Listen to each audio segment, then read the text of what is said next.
The pristine mahogany desk occupied the center of Nathan Reed's cramped apartment like a chess piece on the wrong board.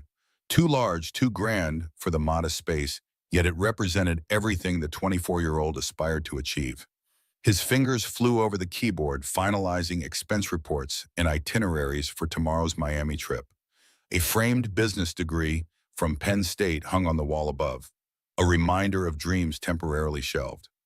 The phone vibrated. His father's name appeared on the screen. Nathan's stomach tightened. He'd been dreading this call, knowing the latest medical bills had arrived yesterday. "Dad, hey, how are you feeling today?" Nathan leaned back in his chair, tension evident in his voice despite his attempt to sound casual. The labored breathing on the other end spoke volumes before his father did. "Better than yesterday. Doctor says the new medication might help with the fluid buildup." A pause followed by a wet cough. "Son, we need to talk about these bills." Nathan closed his eyes. "Don't worry about that now. I'm handling it. By fetching coffee for that ice queen, you deserve better than being someone's errand boy. That business degree, it's temporary, Dad. The job at Blake Financial pays well, has good benefits. That's what matters right now." Nathan glanced at his watch. 9:47 p.m. Nearly 3 hours of prep work remained before tomorrow's flight. After reassuring his father and ending the call, Nathan returned to his laptop.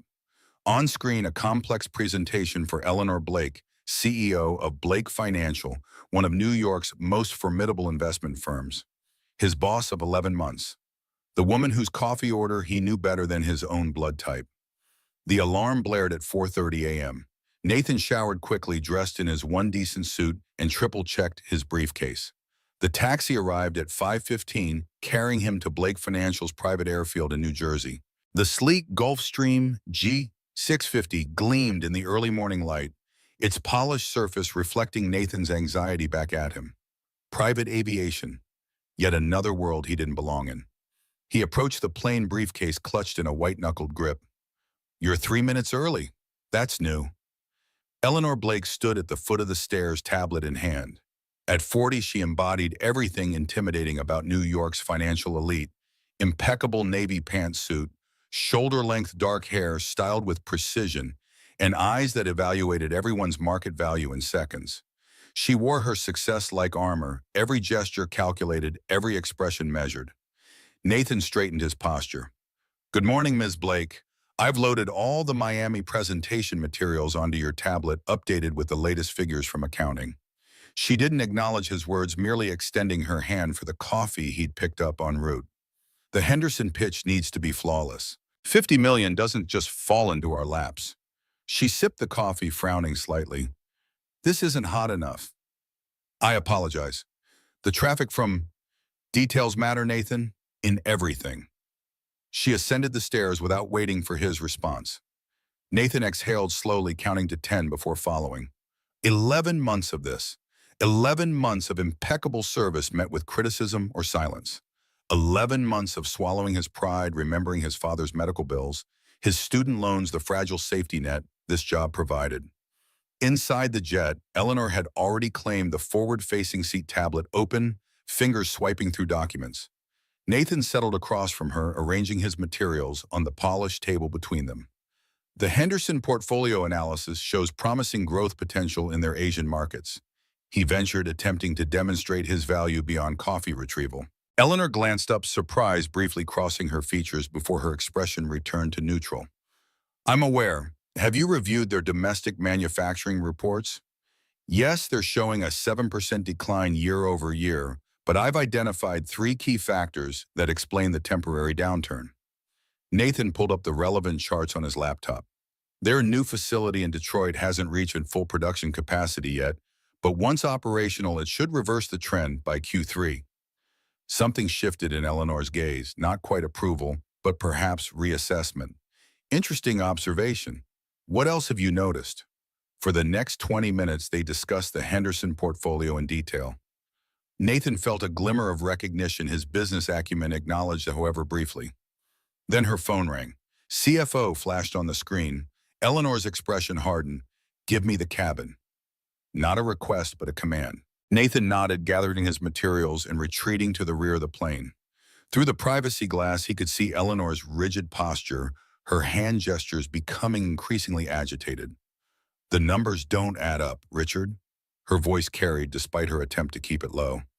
If the SEC requests an audit, the rest became inaudible as the engines roared to life. Nathan settled into a passenger seat, fastening his seatbelt as the captain announced their imminent departure. The conversation at the front of the cabin continued, Eleanor's face growing more severe by the second. When she ended the call, Nathan noticed her knuckles were white against the armrest. She caught his gaze and immediately composed herself, the mask of professional detachment slipping back into place. "Is everything all right?" he ventured. "Nothing that concerns you." She turned toward the window, conversation clearly terminated. The takeoff was smooth, the jet climbing rapidly above the Manhattan skyline.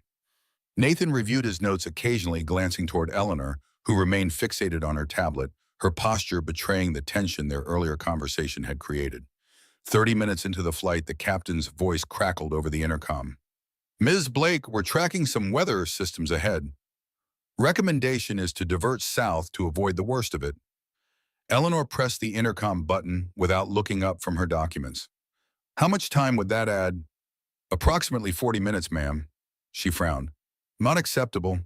The Henderson meeting is scheduled for noon sharp. Proceed on our current course." "With respect, Ms. Blake, the forecast shows significant turbulence. And I said proceed. We'll manage." She released the button, ending the discussion.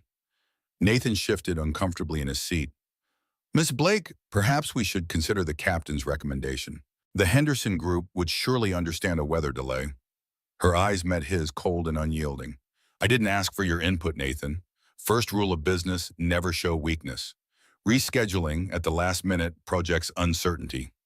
She returned to her work, subject closed. Within 20 minutes, the first signs of turbulence began. Gentle at first, the occasional tremor, a slight dip. Eleanor continued working, seemingly unbothered. Nathan gripped his arm rest tighter with each bump, his stomach lurching. Outside the windows, dense gray clouds enveloped the aircraft. The tremors intensified, the jet now shuddering continuously. The captain's voice returned, strain evident. "Ms. Blake, conditions are deteriorating rapidly. We're experiencing stronger winds than forecasted. I strongly advise diverting immediately." Before Eleanor could respond, the plane dropped suddenly like an elevator with snapped cables. Coffee splashed across the table, documents scattered. Nathan's laptop slid from his grasp, clattering to the floor. Eleanor's composure cracked visibly.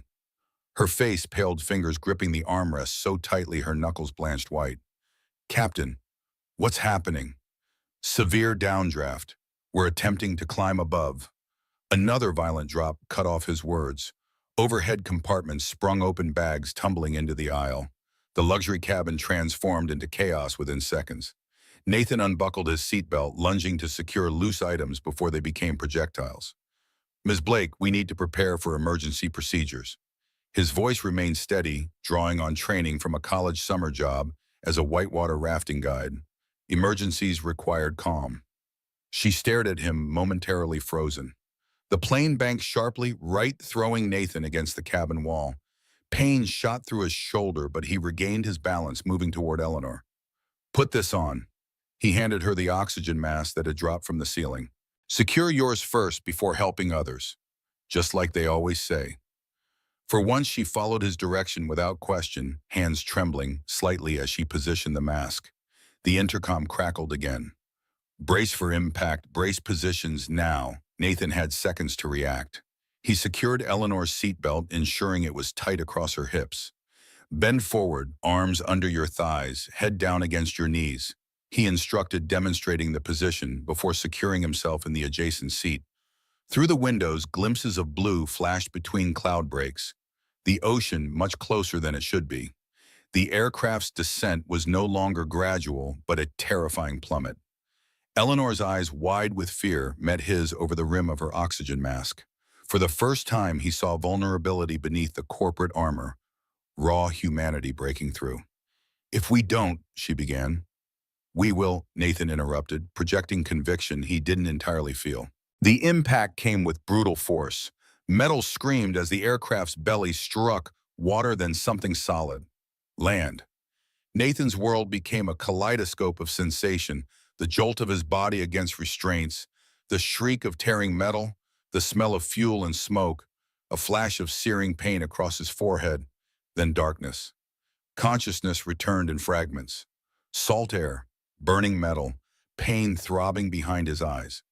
Nathan blinked, struggling to orient himself. The aircraft cabin was unrecognizable.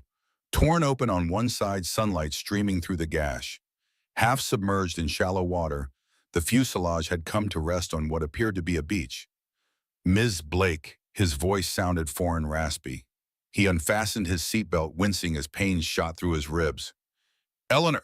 A soft groan came from beneath a displaced seat cushion. Nathan pushed aside debris, finding Eleanor pinned against the wall, a gash across her cheek, blood matting her hair. Her eyes fluttered open, disorientation evident in her unfocused gaze. "Don't move yet," he cautioned, assessing her condition. "Can you feel your legs, arms?" She nodded slowly, wincing. "Everything hurts, but I can move." Her voice was barely above a whisper.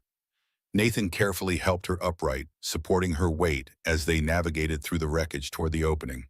The aircraft had split near the cockpit, the front section partially submerged in shallow turquoise water.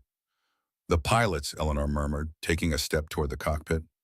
Nathan gently restrained her. "Let me check." The cockpit door had been ripped away, revealing a scene that confirmed his worst fears. Both pilots remained strapped in their seats, unmoving necks at unnatural angles. The impact had been fatal for them. He returned to Eleanor, the grim news evident in his expression, without words. She closed her eyes briefly, composing herself. "We need to call for help." "My phone." "Already tried mine, no signal."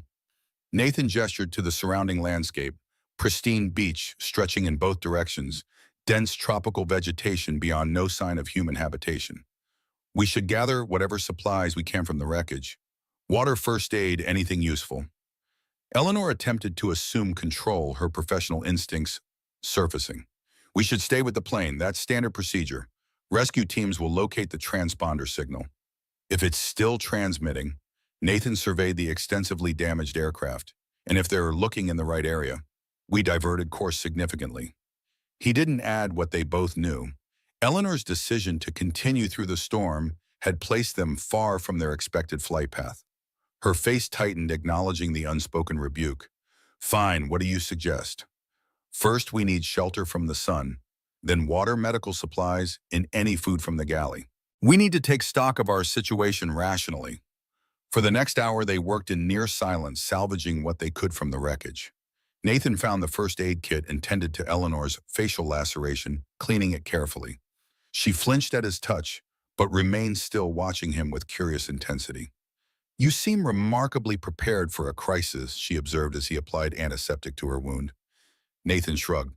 "Eagle Scout, plus I worked as a wilderness guide during college summers. Basic emergency response was part of the training. Yet you chose to become an assistant." Something in her tone sparked irritation. "I chose to pay my bills and my father's medical expenses. The business degree was supposed to lead elsewhere." He secured the bandage perhaps more firmly than necessary. "Not all of us had clear paths laid out for us." Surprise registered in her expression, clearly unaccustomed to subordinates speaking so directly. Before she could respond, Nathan turned away, continuing to organize their salvage supplies. By sunset, they had established a makeshift camp near the tree line, using aircraft blankets and cushions for bedding. The galley had yielded bottled water, packaged snacks, and a few meal kits, enough for several days if rationed carefully. The tropical heat was oppressive, sweat soaking through Nathan's once crisp shirt, now torn and smudged with dirt and blood. Eleanor sat on a section of aircraft insulation, staring at her useless phone. Her tailored suit was in tatters, designer shoes abandoned for bare feet, hair falling loose around her shoulders. Without makeup and corporate armor, she looked younger, more vulnerable, a stark transformation from the intimidating CEO of that morning. "We should be practical about our situation," Nathan said, handing her a bottle of water. "We don't know where we are exactly, but judging from our flight time and direction, we're likely on an island somewhere in the Caribbean." Eleanor took a small, measured sip of water. "The company will realize something's wrong when we don't arrive in Miami." "Yes, but they'll be searching along our approved flight path first. Since we diverted," he left the implication hanging. "You're suggesting we could be here for some time." I'm suggesting we prepare for that possibility, yes. Nathan gestured toward the dense forest behind them. Tomorrow I'll explore inland, look for fresh water. The bottles won't last more than a few days in this heat. Eleanor straightened, resuming her authoritative posture despite their surroundings. We should remain on the beach. That's where rescue will look first. We need to secure water, food, and better shelter regardless. One of us should stay here, maintain a signal fire while the other explores. Nathan's tone was reasonable but firm. Unless you have wilderness survival experience I'm unaware of, her eyes narrowed. Just because circumstances have changed doesn't mean our professional relationship has, Mr. Reed. Nathan stared at her incredulously. Are you serious right now? Look around you. There is no Blake Financial here. There's no hierarchy. There's just two people who need to survive until rescue arrives. And you assume you're automatically in charge because you were an Eagle Scout. I assume we both have skills that will help us survive. Mine happen to be more applicable to our current situation. Nathan gestured toward the darkening jungle. Out here knowing how to close a $50 million deal doesn't matter. Finding water does. Eleanor's jaw tightened, clearly unaccustomed to being challenged. Fine. You explore. I'll maintain the signal fire. Good. Nathan gathered palm fronds to create a windbreak for their sleeping area. We should take inventory of all injuries too. Adrenaline can mask serious problems. Eleanor hesitated, then nodded. My left ankle is swollen, possibly sprained. In my head, she touched the bandaged cut. Headache. Likely a mild concussion. You should rest. Nathan gestured to the makeshift bed he'd arranged. I'll take first watch, keep the fire going. For a moment it seemed she might argue further, maintaining her need for control. Instead, exhaustion won. She lowered herself carefully onto the cushions, wincing slightly. Nathan, she said, using his first name for perhaps the second time since he'd been employed. Thank you for... She gestured vaguely, seeming to encompass everything from the emergency response to the current arrangements. He nodded, surprised by the acknowledgement.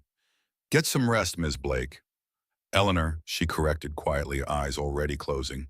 I think circumstances warrant first names. Nathan tended the fire as darkness enveloped the beach, the flames illuminating their small territory in a bubble of light. Beyond, the vast darkness of ocean and jungle surrounded them completely. The reality of their situation settled over him like a weight. They were utterly alone, their survival entirely in their own hands. Morning arrived with harsh brilliance, sunlight reflecting off white sand with blinding intensity. Nathan woke with a start, momentarily disoriented. The events of the previous day crashed back with cruel clarity. Eleanor was already awake, attempting to organize their supplies with methodical precision. Her face was pale beneath her tan, dark circles, prominent under her eyes. You should have woken me for my shift, Nathan said, sitting up stiffly. Every muscle protested injuries from the crash, making themselves known with vengeance. You needed rest. She didn't meet his eyes, focusing instead on arranging water bottles in neat rows. I've been thinking about our strategy. We should establish a daily routine, conserve energy, and maintain regular signal fires. Nathan nodded, recognizing her attempt to regain control through organization. Agreed. I'll explore inland, first try to find fresh water. I think we should stay together. Her voice held a note he hadn't heard before, uncertainty. One of us needs to maintain a presence on the beach in case of rescue aircraft, he countered, and you should rest that ankle. Eleanor's lips thinned, but she didn't argue. Take one of the emergency flares. Signal if you find anything significant. Nathan gathered supplies, a salvaged water bottle, a makeshift container from aircraft debris, and a first aid kit. I'll be back before midday. If I'm not, he hesitated. You will be, she said firmly. The jungle was dense humidity, creating a palpable weight in the air. Nathan pushed through undergrowth, marking his path with broken branches, alert for signs of fresh water. His business clothes, now filthy and torn, clung uncomfortably to his skin. An hour into his exploration, the vegetation thinned, revealing a small clearing. At its center, a rocky outcropping formed a natural basin where rainwater had collected. Not abundant, but clean and fresh. Relief flooded through him. Water meant survival. He filled his containers carefully, then continued exploring, discovering several fruit-bearing trees he recognized as safe. Papaya, some kind of wild citrus, and coconut palms. When he returned to the beach, Eleanor was exactly where he'd left her, though she'd managed to arrange their salvage items with military precision. She looked up at his approach, tension visibly leaving her body. "You found water." Not a question. She'd noted his filled containers immediately. "And potential food sources." He set down his findings. "Enough to sustain us while we wait for rescue." Eleanor examined the fruit cautiously. "Are you certain these are safe?" "The papaya and citrus, yes. We'll need to test the others gradually." Nathan took a small sip of the collected water, offering the container to her. "It's clean, rainwater collected in a rock basin."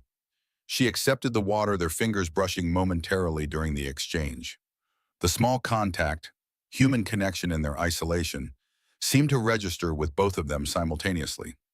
Eleanor withdrew her hand quickly, focusing on the water rather than the moment of unexpected intimacy. "We should establish a more permanent camp," Nathan suggested, breaking the awkward silence. "Something further from the beach, but still visible to passing aircraft." "No," Eleanor countered immediately. "We stay on the beach. That's standard rescue procedure. The sun here is brutal. We need better shelter and we need to be near the water source." "Then bring the water here." Her tone shifted back to the CEO commanding an employee. Nathan exhaled slowly, controlling his frustration. "Look, I understand you want to maximize chances of rescue, but we don't know how long we'll be here. Days, possibly weeks. We need sustainable shelter, access to water and food. The beach offers none of that. I'm not moving inland where rescue planes might miss us." Her voice rose slightly, the first crack in her composed facade. "I have responsibilities. People depending on me. I can't just disappear into the jungle on your amateur survival advice." "My amateur advice is what found us water." Nathan's patience finally snapped. "You may be in charge of a company, but you know nothing about this situation. Your stubborn insistence on control could kill us both." Eleanor stared at him, shock registering at his outburst. In 11 months, he had never raised his voice, never challenged her authority so directly. "I'll stay on the beach," she said coldly. "You do what you think best." "Fine." Nathan gathered the water containers. "I'll establish a camp near the water source. When you're ready to be reasonable, you know which direction to go." He turned, striding toward the tree line. "Where do you think you're going with our water?" Eleanor called after him. "Our water is staying with me," he answered without turning. "You're welcome to your share when you accept reality." He continued into the jungle without looking back, knowing he'd crossed a line that would have meant immediate termination under normal circumstances. But normalcy had been left behind with the wreckage of the plane. The afternoon passed with Nathan constructing a simple shelter near the water source using techniques he remembered from his wilderness guide training. Large palm fronds provided roof coverage. Fallen branches created a frame, vines bound the structure together. By sunset, he'd created a functional, if basic, lean-to that would protect from rain and provide shade. He was collecting additional fruit when a crashing sound announced someone moving through the undergrowth with little regard for stealth. Eleanor appeared in the clearing, limping slightly, her expression a complex mixture of anger, exhaustion, and grudging acceptance. "The beach is too exposed," she stated without preamble, "and the emergency rations won't last." Nathan nodded, recognizing this as the closest thing to concession he would receive. "This shelter should accommodate both of us. I'll help you gather materials for bedding." Eleanor surveyed his construction with an appraising eye. "It's adequate, though the support structure could be reinforced here." She pointed to a section of the frame.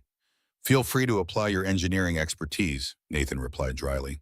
Surprisingly, she did exactly that, spending the next hour meticulously improving the shelter's stability. Nathan watched with growing appreciation as her analytical mind applied itself to their practical problems. By nightfall, their shelter was significantly more robust. They ate a small meal of emergency rations supplemented with fruit sitting side by side at the entrance to their shelter. The jungle sounds created an alien symphony around them. Insects, distant bird calls, rustling leaves. "I've never heard such noise," Eleanor remarked, breaking their extended silence. "New York has its own cacophony, but this is different." "It's life," Nathan replied. "Millions of creatures just going about their business, unaware of human concerns." Eleanor considered this, staring into the darkness. "It's humbling. Yesterday I was worried about quarterly projections and board presentations. Today I'm concerned about clean water and shelter. Maslow's hierarchy in action." She glanced at him surprised. You remember your business theories? I graduated with honors, he reminded her mildly. The degree isn't just decoration. Eleanor had the grace to look slightly abashed. I never reviewed your full resume. HR handles initial screening for assistants. Of course, Nathan kept his tone neutral. Why would you bother learning about the person who manages your schedule, prepares your presentations, and knows how you take your coffee? Eleanor stiffened. That's unfair. I run a company with over 200 employees. I can't personally know everyone's life story. But you could know mine, he countered. 11 months, Eleanor. I've worked directly with you every day for nearly a year. You've never once asked about my education, my background, my father's illness, nothing. She fell silent, the accusation hanging between them. Finally, she spoke, her voice uncharacteristically subdued. You're right, that was an oversight on my part. The admission, so contrary to her usual refusal to acknowledge mistakes, caught Nathan off guard. Before he could respond, she continued, Tell me now then, why is someone with a business degree from Penn State fetching coffee? Nathan considered deflecting, but decided the honesty served better under their circumstances. My father has pulmonary fibrosis, progressive and curable. When I graduated, he couldn't work anymore. The medical bills, he shrugged. Your company offers excellent health insurance for dependents. The salary covers rent and student loans. It wasn't my dream job, but it was what we needed. Eleanor absorbed this, her expression thoughtful. And what was the dream before reality intervened? Small business consulting, helping startups navigate their early stages. Nathan smiled faintly. Ironic, right? I wanted to help build businesses from the ground up, and instead I'm working for one of the largest financial firms in New York. Life rarely follows our carefully constructed plans. Eleanor agreed, a hint of personal knowledge coloring her words. Your father, is there anyone looking after him now? The question, unexpectedly considerate, surprised Nathan. My aunt. She'll notice something's wrong when I don't call tonight. They'll find us, Eleanor said with conviction. Blake Financial has resources. When we miss the Miami meeting, they'll initiate search procedures. Nathan didn't contradict her, though he knew the realities of ocean crashes. Search areas could span thousands of square miles, and with their diverted course, rescuers might be looking in entirely the wrong region. As darkness deepened, they retreated into their shelter. The close quarters forced an intimacy neither had anticipated. Two people who had maintained rigid professional boundaries now lying side by side on beds of palm fronds, separated by mere inches. Nathan, Eleanor said quietly in the darkness, I'm sorry about your father, and thank you for today, for finding water, building shelter. You're welcome, he replied, the simple exchange marking a subtle shift in their relationship. No longer purely boss and employee, but two humans facing adversity together. Morning brought new challenges. Eleanor woke first, attempting to rekindle their small fire without waking Nathan. The sound of her frustrated efforts roused him anyway. Here, let me, he offered, demonstrating the proper technique. You have to create a nest for the spark. Eleanor watched intently, memorizing the method. Show me again. They spent the early hours establishing a routine, gathering water, collecting fruit, improving their shelter. Eleanor proved surprisingly adaptable, approaching survival tasks with the same analytical precision she applied to business problems. We should create a map, she suggested, using charcoal, from the fire to draw on a salvaged piece of aircraft paneling. Mark water sources, fruit trees, the crash site. Establish a territory we understand. Nathan nodded, impressed by her practical thinking. Good idea. We should also set up rainwater collection. Those clouds suggest afternoon showers might be common. Working together, they constructed a simple catchment system using aircraft debris and broad leaves. Their collaborative efforts created an unexpected rapport, with professional barriers gradually eroding through shared purpose. By midday, however, the brutal heat sapped their energy. Nathan noticed Eleanor growing increasingly pale, her movements sluggish. You should rest, he advised. Heat exhaustion is a real risk. She shook her head stubbornly. There's too much to do, which we can't accomplish if you collapse. He guided her firmly toward the shelter. Rest during the hottest part of the day. It's not just common sense. It's standard practice in tropical environments. Reluctantly, she complied, retreating to the shade. Nathan continued working, establishing a perimeter of cleared vegetation around their camp. He was checking their fruit supplies when Eleanor's voice called from the shelter, tinged with alarm. "Nathan, come look at this." He found her examining the contents of her salvaged briefcase, papers spread across the ground. Among them, several documents bore the Blake Financial logo marked "Confidential" in bold red letters. "What is it?" he asked. Eleanor's expression was grim. "I think I know why Richard was so agitated on the phone. These financial projections, they've been altered. Someone's been manipulating our quarterly reports." Nathan scanned the documents. Though not an accountant, his business education allowed him to recognize significant discrepancies. "These numbers don't align with the Henderson portfolio analysis I prepared." "Exactly. Someone's been cooking the books." Eleanor's hands trembled slightly. "If this reaches the SEC..." I said, "You didn't know." Nathan studied her reaction carefully. "Of course not." Indignation flashed across her features. "I built Blake Financial on integrity. This..." She gestured at the papers. "This could destroy everything." The revelation created a new dimension to their situation. Beyond mere survival, Eleanor now faced the knowledge that her company might be imploding in her absence, and not just from her disappearance, but from potential fraud. "Richard must be behind this," she murmured almost to herself. "The call before takeoff. He was warning me about potential irregularities, trying to gauge if I suspected anything." Nathan considered the implications. "If we're rescued, you can address it immediately." "If," Eleanor repeated the word, heavy with doubt. 3 days had passed since the crash, with no sign of search aircraft or vessels.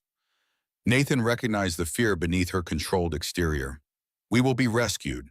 Until then, we focus on survival." She nodded, gathering the documents carefully. "Yes, survival first." That evening, dark clouds gathered on the horizon, the air heavy with impending rain. Nathan secured their shelter, creating additional coverage against the approaching storm. "Will it hold?" Eleanor asked, eyeing the thickening clouds anxiously. "It should, though we haven't tested it against serious weather yet." Nathan finished reinforcing the roof. "These tropical storms can be intense, but usually pass quickly." The rain began as gentle drops, quickly intensifying to a driving downpour. They retreated into their shelter, watching sheets of water cascade beyond the entrance. Their makeshift roof held initially small leaks, appearing but not compromising the structure. Thunder boomed overhead, lightning illuminating the jungle in stark flashes. The storm's intensity grew, wind now bending trees at alarming angles. "Is this normal?" Eleanor had to raise her voice above the howling wind. "Not entirely," Nathan admitted. "This seems more severe than a typical..." His words cut off as a tremendous crack split the air. A massive palm tree outside their shelter swayed dangerously, roots partially exposed by the wind. "We need to move." Nathan grabbed Eleanor's arm, pulling her toward the shelter entrance. "That tree's coming down." They barely cleared the structure when the palm crashed through their roof, obliterating the shelter they'd spent days constructing. Rain lashed them mercilessly as they stood exposed to the storm's fury. "The beach cave," Eleanor shouted, gesturing toward the direction of the shore. "I found it yesterday while gathering shells." Nathan nodded, and they ran through the torrential rain, following Eleanor's lead. The jungle path was treacherous mud, sliding beneath their feet, branches whipping in the wind. Eleanor stumbled on her still tender ankle, crying out in pain. Without hesitation, Nathan lifted her, carrying her through the worst of the terrain. She clung to him, face pressed against his shoulder, as he navigated the hazardous path toward the shore. The cave appeared as a dark opening in the rocky coastline, barely visible through the sheets of rain. Nathan ducked inside, gently lowering Eleanor to the ground. The space was small but dry, the rock formation protecting them from wind and rain. They sat huddled together, soaked and shivering, listening to the storm rage outside. Eleanor's body trembled against his, whether from cold or fear, he couldn't tell. "Are you hurt?" he asked, his voice echoing slightly in the confined space. She shook her head. "Just my ankle again. Thank you for..." She gestured vaguely, encompassing his actions. Nathan nodded, suddenly acutely aware of their proximity. In the darkness, Eleanor seemed smaller, more vulnerable than her corporate persona had ever allowed. Her hair plastered against her face by rain made her look younger, more human. "We've lost everything," she said quietly. "The shelter, our supplies. We can rebuild." Nathan's voice held more confidence than he felt. Tomorrow when the storm passes. The important thing is we're safe. Eleanor laughed, a short, bitter sound. Safe. Stranded on an unknown island, no rescue in sight, our shelter destroyed. Is that your definition of safe? We're alive, Nathan countered. We have water, food sources, and each other. That's more than many shipwreck survivors could claim. She fell silent, considering his words. Outside, the storm continued its assault waves, crashing against the shore with increasing violence. I'm not usually this, Eleanor hesitated. Human, Nathan suggested. She glanced at him sharply, then unexpectedly smiled. A genuine expression he'd rarely witnessed. I was going to say vulnerable, but perhaps human is more accurate. Everyone's human, Eleanor, even CEOs. Blake Financial doesn't reward humanity, she replied quietly.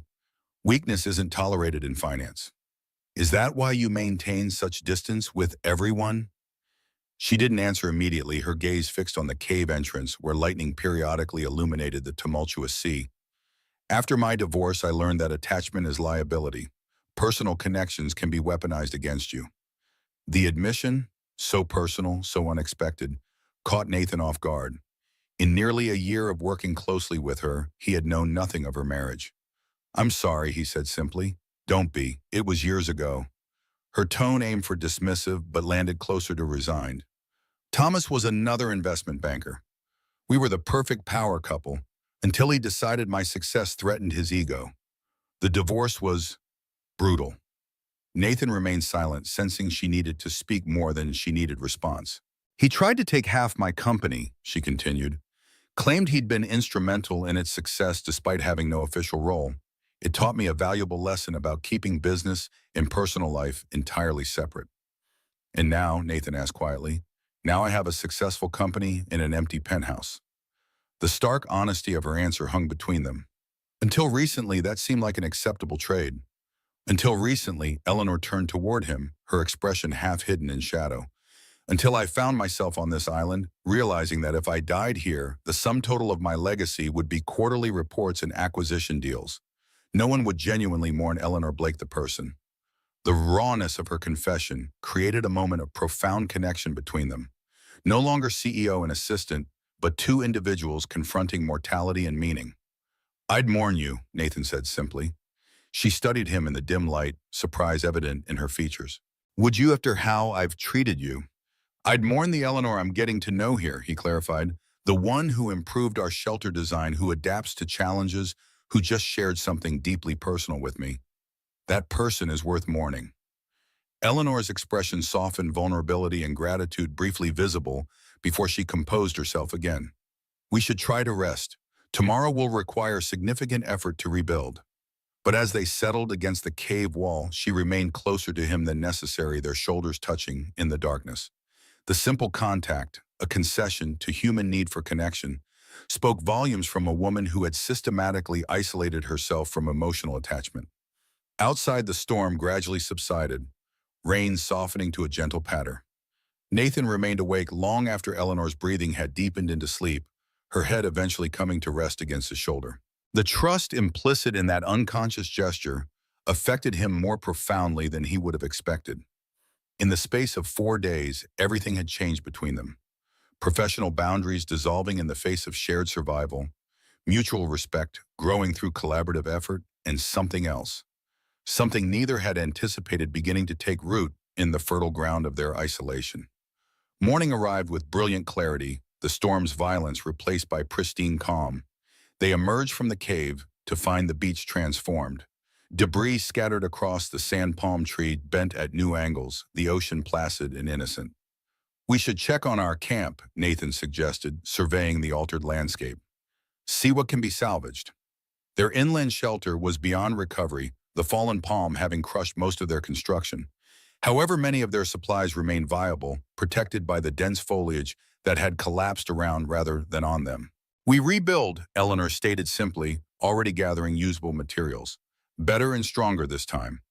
Nathan watched her with newfound admiration. The woman who had once seemed so removed from practical matters now methodically sorted salvageable items, prioritizing needs with surprising expertise. We could relocate closer to the beach, he suggested. Split the difference between ocean visibility and jungle resources. Eleanor considered this weighing options with the same analytical precision she applied to investment strategies. Logical compromise. The cave provides emergency backup in case of another storm. They selected a location halfway between their water source and the shore, a small rise that offered both visibility and protection. Working together, they constructed a more substantial shelter, incorporating lessons from their previous attempt. Eleanor proved unexpectedly resourceful, suggesting structural improvements that Nathan wouldn't have considered. Her corporate strategy skills translated effectively to survival planning, approaching their situation as a problem requiring optimal solution. In business, contingency planning is essential, she explained, weaving palm fronds into a tighter pattern for their roof. Always prepare for worst-case scenarios. By late afternoon, their new shelter stood complete, larger, more stable, in better position than their first attempt. Both stood back, admiring their creation with justified pride. Not bad for a CEO and an assistant, Nathan remarked. Eleanor smiled, a genuine expression that transformed her face, erasing the stern lines of authority. I think we've moved beyond those titles, don't you? The simple acknowledgement marked another shift in their evolving relationship, a recognition that island survival had rendered corporate hierarchy meaningless. That evening, sitting before their small fire, Nathan noticed Eleanor examining her hands. Once manicured to perfection, they now showed calluses and minor cuts from their labor. Battle scars, he commented, noticing her scrutiny. She flexed her fingers thoughtfully. I haven't worked with my hands since I was a teenager. Summer job at my uncle's hardware store. The great Eleanor Blake sorting nails and mixing paint. Nathan couldn't hide his surprise. I wasn't born in a corner office, she replied, dryly. Worked my way through undergrad, waited tables through MBA program. The polished executive image came much later. Nathan realized how little he actually knew about her background, having assumed a privileged path to success. I didn't know. Why would you?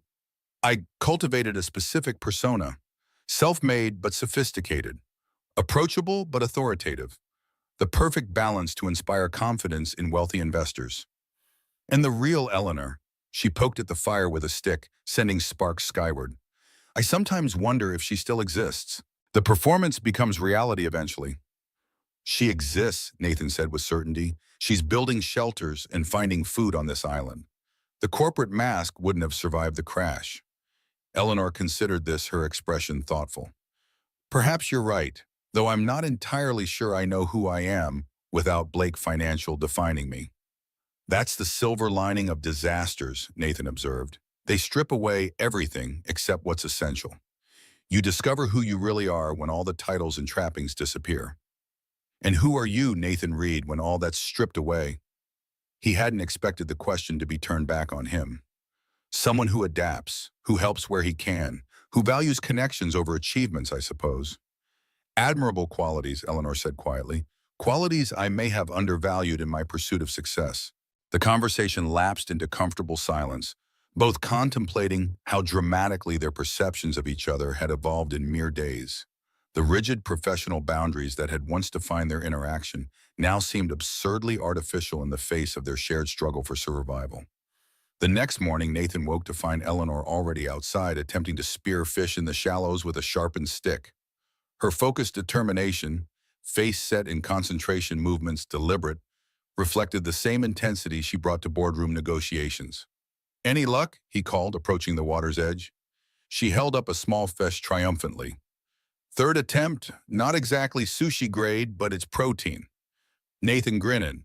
Impressive, from quarterly reports to spearfishing in less than a week. Diversification of skills is good business practice, she replied with mock seriousness, then laughed, a sound he'd rarely heard during their professional relationship. They spent the morning improving their food-gathering techniques, Eleanor proving surprisingly adept at adapting business strategies to survival challenges. By midday, they had accumulated a respectable collection of fish, fruits, and coconuts. As they worked side by side preparing their findings, Nathan noticed Eleanor periodically scanning the horizon, her expression briefly falling when no aircraft or vessels appeared. They're still looking, he assured her, recognizing her concern. It's been 5 days, she replied, voice tight with controlled emotion. Standard search procedures typically scale back after 72 hours. Blake Financial has resources influence. Nathan reminded her, using her own previous arguments. They won't give up easily. Eleanor nodded, though doubt lingered in her expression. I keep thinking about those documents. If Richard has been manipulating financial reports, you'll handle it when we return, Nathan said with confidence. If, she corrected quietly, the word heavy with growing uncertainty. That afternoon, Eleanor's ankle, still weak from her previous injury, gave way as she navigated slippery rocks near their water source. Nathan heard her cry of pain and rushed to find her sitting face pale, examining the swollen joint. Let me see, he said, kneeling beside her. The ankle was significantly swollen, already bruising. Can you move it? She attempted rotation, wincing sharply. Barely. Possible sprain. We need to elevate and compress it. Without hesitation, he lifted her one arm behind her back, the other under her knees. Put your arms around my neck. Eleanor complied, though he felt her momentary stiffness. Physical proximity, clearly unfamiliar territory for her. He carried her carefully back to their shelter, setting her gently on the raised sleeping platform they'd constructed. This is unnecessary, she protested weakly. I could have managed. Professional pride is a luxury we can't afford here, Nathan replied, elevating her ankle on a folded aircraft blanket. He soaked a cloth in cool water, wrapping it around the swollen joint. Better to accept help than worsen an injury through stubbornness. Eleanor watched him tend to her ankle, an unreadable expression crossing her features. You're very good at this, taking derailment of people. Learned from necessity, my father's illness required practical skills. Her eyes softened with unexpected compassion. That must have been difficult, going from son to caretaker. It was, Nathan admitted, surprised by her insight. Still is. The role reversal is challenging. Is that why you took the assistant position? The practical skills translated well. He hadn't considered the parallel before, but her observation held truth. Maybe, though I prefer thinking of myself as your executive assistant rather than caretaker. And yet here you are tending my injuries again. Eleanor's tone held no criticism, only quiet acknowledgement. Different context, Nathan replied. Here we take care of each other. That's how survival works. The simple statement seemed to affect her deeply. She remained silent as he finished wrapping her ankle, her expression contemplative. Thank you, she said finally. Not just for this, but for everything since the crash. I wouldn't have survived alone. Neither would I, Nathan answered honestly. Cooperation multiplies survival chances exponentially.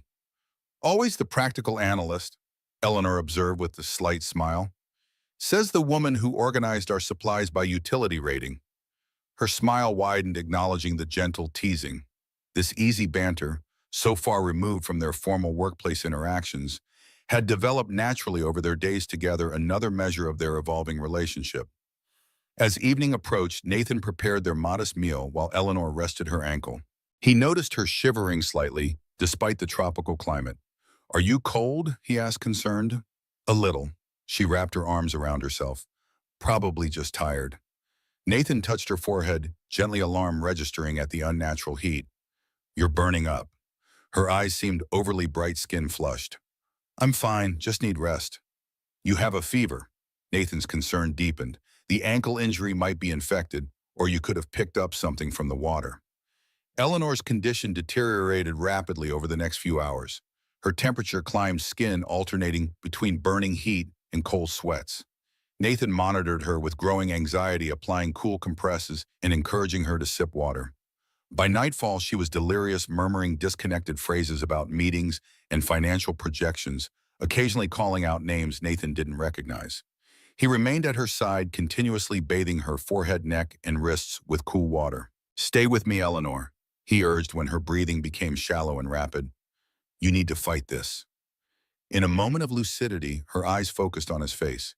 Nathan, she whispered, voice barely audible. If I don't make it, don't. He cut her off firmly. You're not going anywhere. She grasped his hand with surprising strength. Listen to me. If I die here, no one will remember who I really was. Just the CEO, the business achievements. Tears welled in her eyes, a vulnerability he'd never witnessed before. I don't want to die alone, remembered only for what I did not, who I was. The raw honesty of her fear struck Nathan profoundly. You're not alone, he promised, squeezing her hand. And I see who you are. The real Eleanor. Strong, adaptable, brilliant beyond just business. I see you. Her eyes held his for a long moment before fever clouded them again, pulling her back into delirium. Throughout the night, Nathan maintained his vigil, refusing to leave her side even when exhaustion threatened to overwhelm him. Near dawn, her fever broke suddenly. Nathan, who had been dozing despite his best efforts, woke to find Eleanor watching him, her gaze clear, temperature noticeably lower. You stayed, she observed, a voice weak but coherent.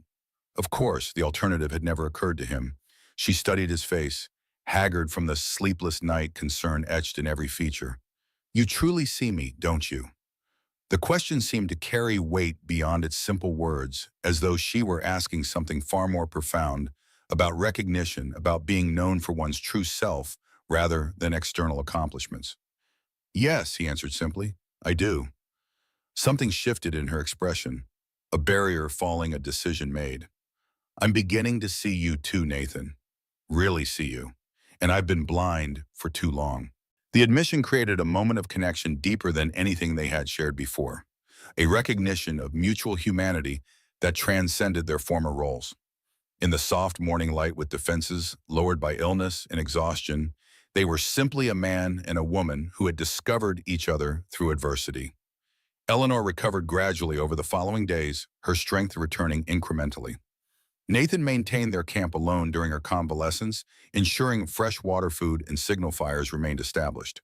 On the seventh day after the crash, Eleanor was well enough to sit outside their shelter, observing as Nathan constructed a more elaborate water filtration system using sand charcoal from their fire and aircraft debris. Your talents are wasted as an assistant, she commented, watching his methodical process. He glanced up, smiling slightly. I've been trying to tell you that for months. I should have listened. Regret tinged her voice. I was too focused on what you could do for me, not what you could contribute to the company. Water under the bridge. Nathan tested the filter, satisfied as clean liquid dripped through. Or over the filter in this case. Eleanor laughed, a genuine sound that transformed her features. Nathan realized he had heard her laugh more in the past week than in 11 months of employment. When we return, she said, the qualification significant. When, not if. Things will be different. Different how? He sat beside her, offering freshly filtered water. I've been thinking about company restructuring, creating a small business division, consulting for startups and emerging enterprises. She sipped the water, watching him over the rim. Someone with your background and practical problem-solving skills would make an excellent division head. Nathan stared at her, processing the implications. Are you offering me a promotion here now? Why not? I've seen your capabilities firsthand. Your business degree, combined with practical experience and demonstrated crisis management. She gestured to their surroundings. This island has been the most thorough job interview imaginable. The offer was unexpected, generous, and somehow disappointing. Nathan realized with sudden clarity that he was no longer certain he wanted to return to Blake Financial in any capacity. The island had changed him, clarified priorities he'd long suppressed beneath practical necessities. I'm not sure that's what I want anymore, he admitted. Eleanor's expression registered surprise, then thoughtful consideration. What do you want, Nathan, beyond survival? Beyond this island? What future would you choose? The question demanded honesty he hadn't fully acknowledged even to himself. I want simplicity, purpose, connection, not status or corporate advancement. He met her eyes directly. This experience has stripped away pretense. I don't want to rebuild those walls when we return. Understanding dawned in her expression, perhaps recognition of similar revelations she'd experienced during their ordeal. The person we become in crisis is often our truest self, she observed quietly. I've learned that here too. Their conversation was interrupted by a glint on the horizon. Metal reflecting sunlight. Nathan stood abruptly, shading his eyes against the glare. Aircraft, he said, heart racing, coming this direction. Eleanor rose beside him in excitement and something like apprehension mingling in her expression. The signal fire. I'll get it, Nathan interrupted, already moving toward the prepared kindling near the shore. Within minutes, thick black smoke rose from the beach, creating a visible marker against the blue sky. The aircraft, a Coast Guard seaplane, banked her toward their signal, circling lower to confirm human presence. Eleanor and Nathan waved frantically, relief and complex emotions surging through both as rescue materialized after a week of isolation. As the plane descended toward the calm waters offshore, Eleanor turned to Nathan, an unexpected intensity in her gaze. Before they arrive, before we return to reality, I need to say something.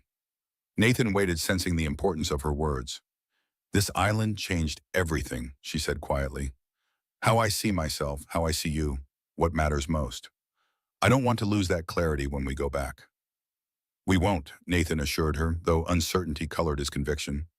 The real world awaited with all its complexities and expectations. People like us don't normally. Eleanor hesitated, uncharacteristically uncertain. The age difference, the professional relationship, society has opinions about such things. Nathan realized with sudden clarity what she was trying to express. The connection that had grown between them, transcending their former roles, creating possibility neither had anticipated. Society isn't stranded here, he said simply. Just us, two people who've seen each other at their worst and their best. Whatever happens next should be our decision, no one else's. Relief softened her features. Yes, exactly that. The seaplane touched down on the water, taxiing toward shore. Rescue personnel emerged, wading through shallow water towards them. Their week of isolation was ending, the real world reaching in to reclaim them. Eleanor's hand found Nathan's fingers, intertwining with quiet certainty. Whatever comes next, she said softly, we face it together. The simple touch conveyed more than elaborate declarations could have, promised connection and the shared understanding that their island experience had fundamentally altered who they were both individually and to each other.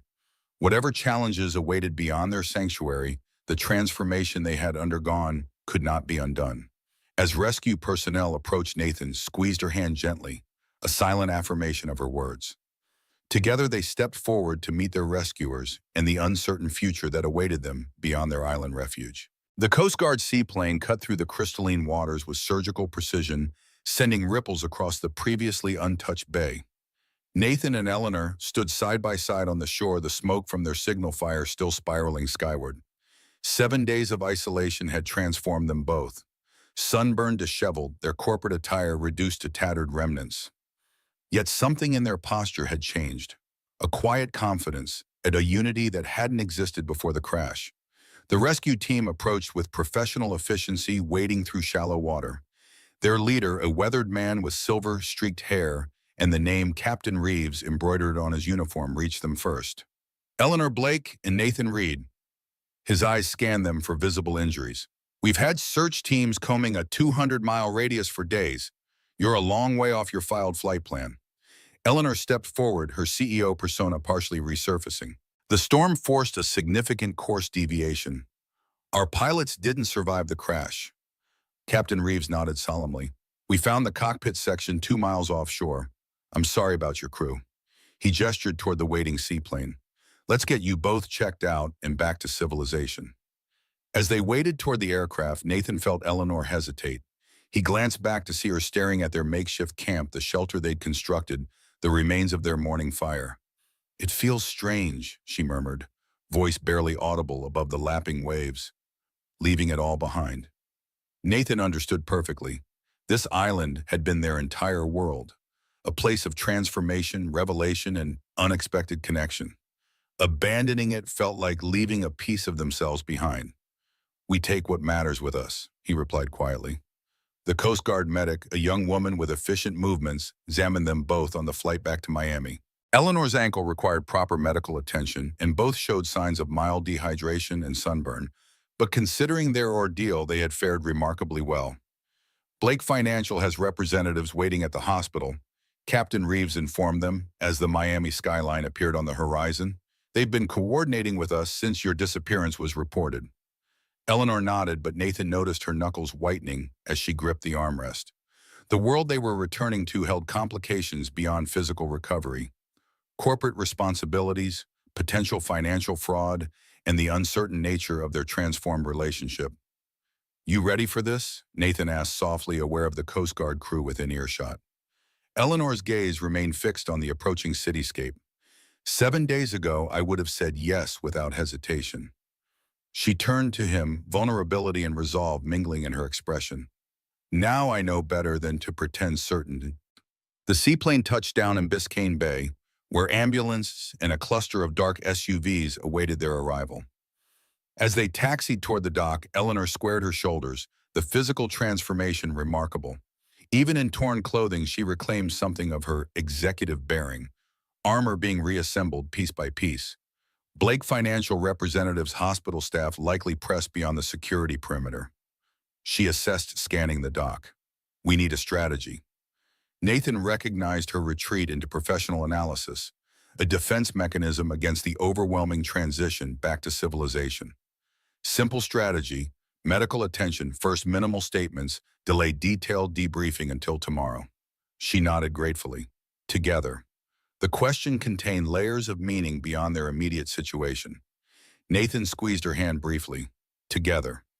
The moment their seaplane docked, chaos erupted. Medical personnel rushed forward with stretchers they didn't need. Dark-suited executives from Blake Financial swarmed around Eleanor, creating a protective bubble that instinctively excluded Nathan. Camera flashes pulsed from beyond the security barriers where press had gathered, shouting questions about their survival. A tall man with steel gray hair pushed through the crowd, his expensive suit marking him as someone accustomed to authority.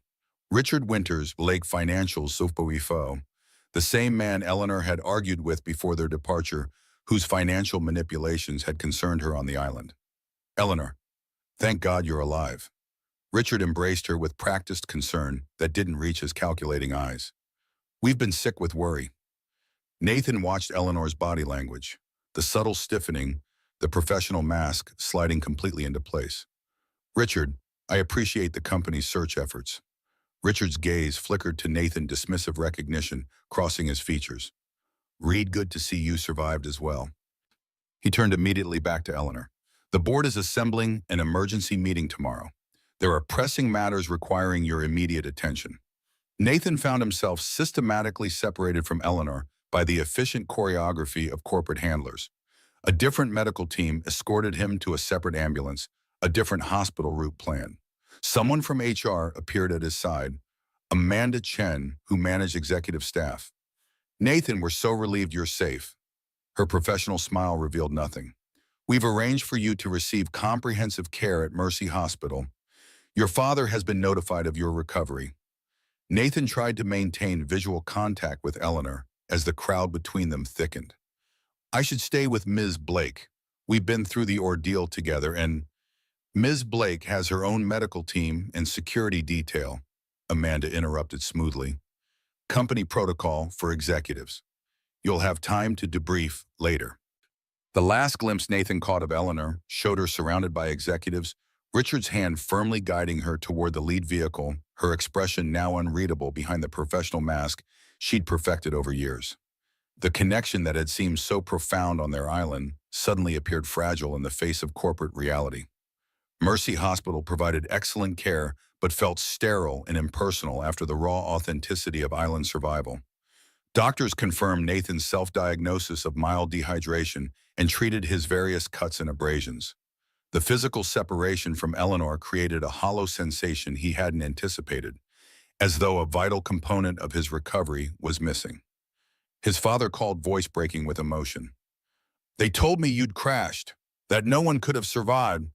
The wet cough that punctuated his relief was worse than Nathan remembered. I thought I'd lost you, son. Nathan closed his eyes, guilt washing over him. I'm sorry you worried, Dad. I'm okay. How are you doing? Has Aunt Meredith been staying with you? Don't worry about me. When are you coming home? Nathan hesitated, realizing he had no clear answer. The hospital wanted to keep him overnight for observation. Beyond that, uncertainty loomed. Soon, I promise. There's just some things I need to handle first. After the call ended, Nathan stared at the ceiling of his private room, courtesy of Blake Financial's premium insurance. The contrast between hospital luxury and island simplicity couldn't have been more stark. Their survival had clarified priorities, stripped away pretense. Here, complexity already began reasserting itself. His phone buzzed with an incoming text from an unknown number. Secure line. It's E. Are you all right? We need to talk before tomorrow's board meeting. Trust no one at the office yet. The message confirmed his suspicions, Eleanor suspected Richard's financial manipulations were more widespread than initially thought. Nathan responded immediately, "I'm at Mercy Hospital overnight. Room 412. Security here seems minimal." 3 hours later, long after visiting hours had ended, his door opened quietly. Eleanor entered transformed from the island survivor he'd known. Her hair was professionally styled, designer clothing replaced the tattered remains of her suit makeup, concealed the lingering sunburn. Only her eyes remained unchanged, direct and clear, holding his gaze with the same intensity they had shared on the island. "You look," Nathan gestured vaguely at her corporate restoration, "like I didn't just spend a week stranded on an island." Eleanor's smile held irony. Amazing at what a team of professionals can accomplish in 3 hours. She moved to his bedside, her expression softening. "How are you feeling?" "Physically fine, otherwise—" He shrugged. "Disoriented. Everything here feels strangely artificial after the island." She nodded, understanding immediately. "I know exactly what you mean. I've spent the afternoon being briefed on stock fluctuations and market reactions to our disappearance, and all I could think was how meaningless it seemed compared to finding fresh water or building shelter." "Have you spoken with Richard about the financial discrepancies?" Eleanor's expression hardened. "Not yet. I needed to assess the situation first." She withdrew a tablet from her designer bag. "The financial documents we found on the island were just the beginning. Look at these." Nathan examined the spreadsheets. She displayed his business education, allowing him to recognize sophisticated accounting manipulation.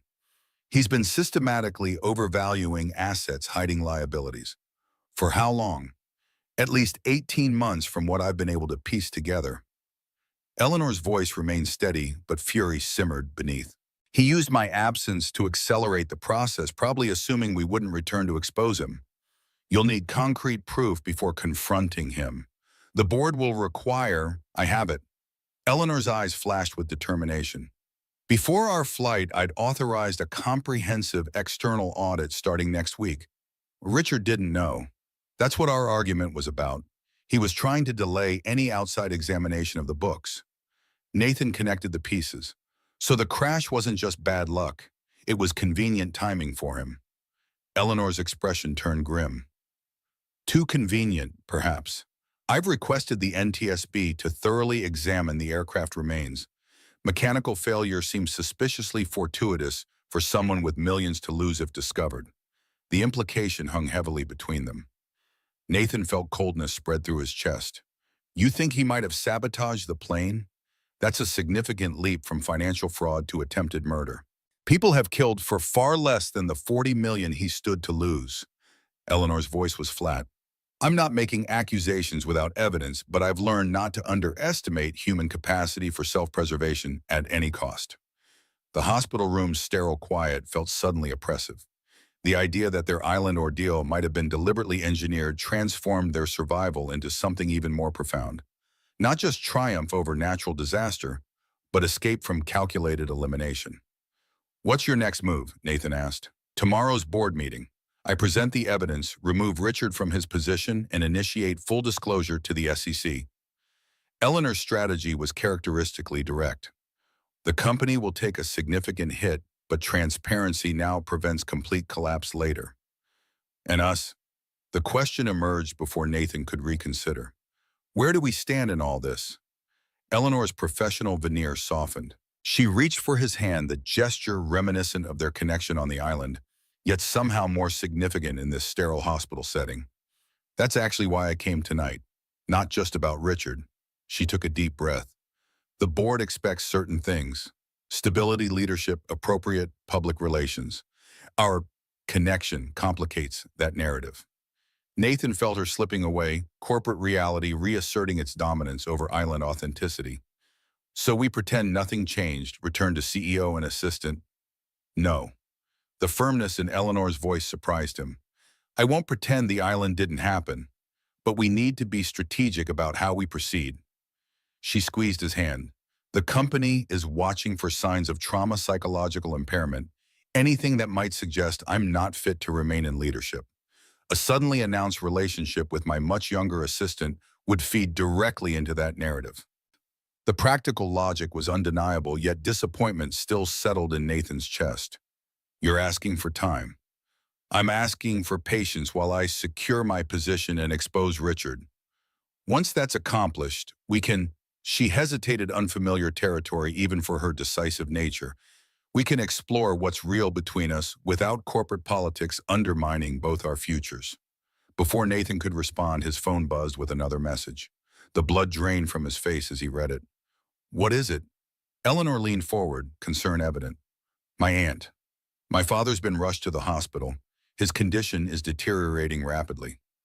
Nathan was already disconnecting from the monitoring equipment, reaching for his clothes.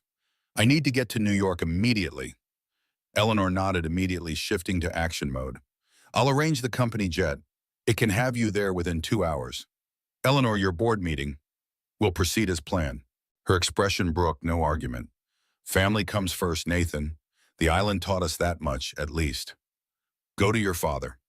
The Blake Financial jet received special clearance for immediate departure from Miami. Throughout the flight, Nathan alternated between anxiety for his father and processing Eleanor's revelations about Richard. The dual crisis created a surreal disconnect. Personal emergency colliding with corporate conspiracy. Landing at LaGuardia, Nathan found a car waiting, arranged by Eleanor. The driver delivered him directly to New York Presbyterian, where his Aunt Meredith waited in the ICU waiting room, her face etched with worry. He asked for you constantly while you were missing, she said, embracing him tightly. It took a toll on his already weak system. When they announced you'd been found alive, he rallied briefly, then collapsed.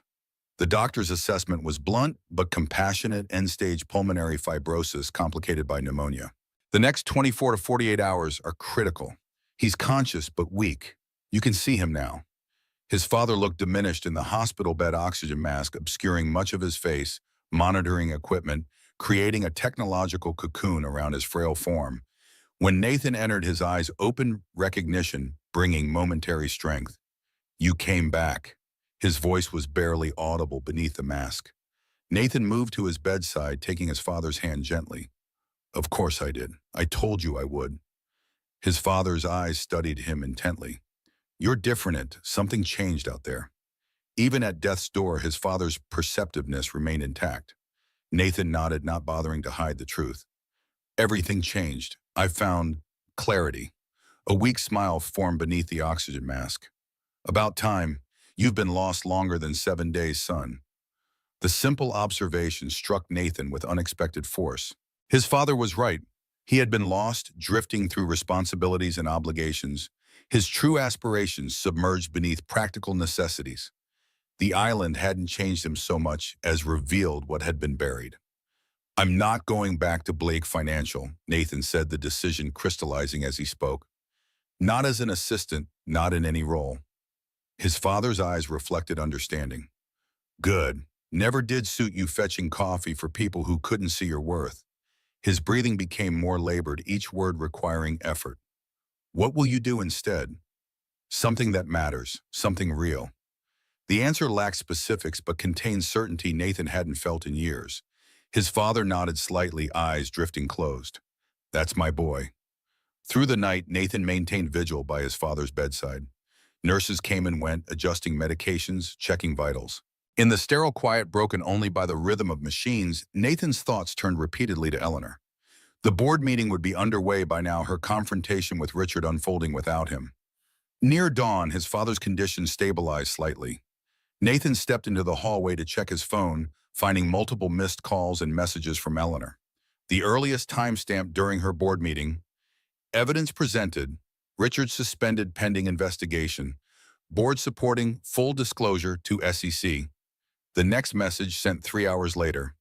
Richard trying to spin narrative that island trauma affected my judgment, attempting to rally faction against me. The final message sent just 30 minutes ago. How is your father and you press becoming problem here? Need to talk when you can. Nathan called immediately despite the early hour. Eleanor answered on the first ring, suggesting she hadn't slept. Nathan, how's your father? Stabilized for now. The next day or two will tell. Nathan moved further down the hospital corridor, seeking privacy. What's happening there? Richard is fighting back, claiming I'm experiencing post-traumatic stress, that my accusations stem from paranoia rather than evidence. Her voice tightened with controlled anger. He's rallied 3 board members to his side, pushing for a psychological evaluation before any external investigation proceeds. Can he really block the SEC investigation? Not ultimately, but he can delay it, create doubt about my leadership, potentially force me out before the truth emerges. Eleanor sounded exhausted but determined. I need the original documents we found on the island. They contain Richard's own notations that directly contradict his current claims. Nathan felt cold realization spread through him. The documents we left on the island, in our rush to leave, we never collected them. Silence stretched between them as implications settled. Those documents represented crucial evidence in Eleanor's fight against Richard's manipulation. The Coast Guard retrieval team might have collected them, Nathan suggested hopefully. Already checked. They focused on medical evacuation, not evidence gathering. Eleanor's strategist mind worked audibly. I need those documents, Nathan. Without them, it's my word against Richard's, and he's poisoning the well effectively. You need to return to the island. The conclusion was inevitable. I need us to return to the island, she corrected. You know exactly where we stored those documents. I can't risk missing them in an unfamiliar location. Nathan glanced toward his father's room, conflict tearing through him. Eleanor, my father is critical. I can't leave him now. Her silence acknowledged the impossible choice. I understand. Family comes first. The echo of her earlier statement carried genuine support. I'll find another solution. But even as she offered release, Nathan recognized the magnitude of what was at stake. Richard's fraud involved millions, affected countless investors, employees, and clients. If he succeeded in discrediting Eleanor and burying the evidence, the consequences would extend far beyond corporate politics. Let me talk to the doctors, get a clearer timeline on my father's condition. Nathan made no promises, but left possibility open. Call me after you've spoken with the recovery team about transport options. As he ended the call, Nathan felt the weight of competing responsibilities pressing down. His father needed him here. Eleanor needed him on the island. Both represented commitments that defined who he was becoming in the aftermath of their shared ordeal. The attending physician offered cautious optimism during morning rounds. He's responding to the antibiotics. If this continues, we should see significant improvement within 36-48 hours. The doctor's expression remained guarded. That said, the underlying condition remains terminal. We're buying time, not changing the ultimate outcome. The harsh reality twisted in Nathan's chest. His father was dying. Not immediately, but inevitably. The question became not if he would lose him, but when and what would happen in the precious time remaining. When Nathan returned to the room, his father was awake, more lucid than he'd been since Nathan's arrival. You're hovering, his father observed, voice stronger, though still raspy. Never a good sign. Nathan attempted a smile, just concerned. His father's gaze remained sharp despite his physical decline. You need to be somewhere else. I can see it written all over you. The perception startled Nathan. Dad, I'm exactly where I need to be. Bull. His father adjusted himself slightly against the pillows. Something's pulling at you. Something important. Tell me. Nathan hesitated, then explained the situation with Eleanor Richards' financial fraud and the crucial documents left on the island. His father listened without interruption, oxygen mask temporarily set aside. So she needs you to go back to the island, his father concluded, and you're torn because of me. I'm not leaving you. Nathan's tone brooked no argument. His father studied him for a long moment. You know what I regret most about my life, the chances I didn't take, the times I chose safety over meaning. He reached for Nathan's hand. Don't use me as an excuse to hide from what matters. Dad, you're critically ill. That's not hiding, that's life, son. Messy, complicated, never giving us clean choices. His father's grip tightened with surprising strength. I'm not going anywhere in the next couple of days. These doctors have me locked down tighter than Fort Knox. But that woman needs you now. And from what you've told me, a lot of innocent people will suffer if this Richard character gets away with his scheme. Nathan felt torn between admiration for his father's selflessness and reluctance to leave his bedside. I can't just abandon you. It's not abandonment if I'm pushing you out the door. His father's familiar stubbornness emerged through his illness. Go get those documents, help her stop this fraud, Then come back and tell me all about it. That's what will help me recover faster than any medicine they're pumping into me.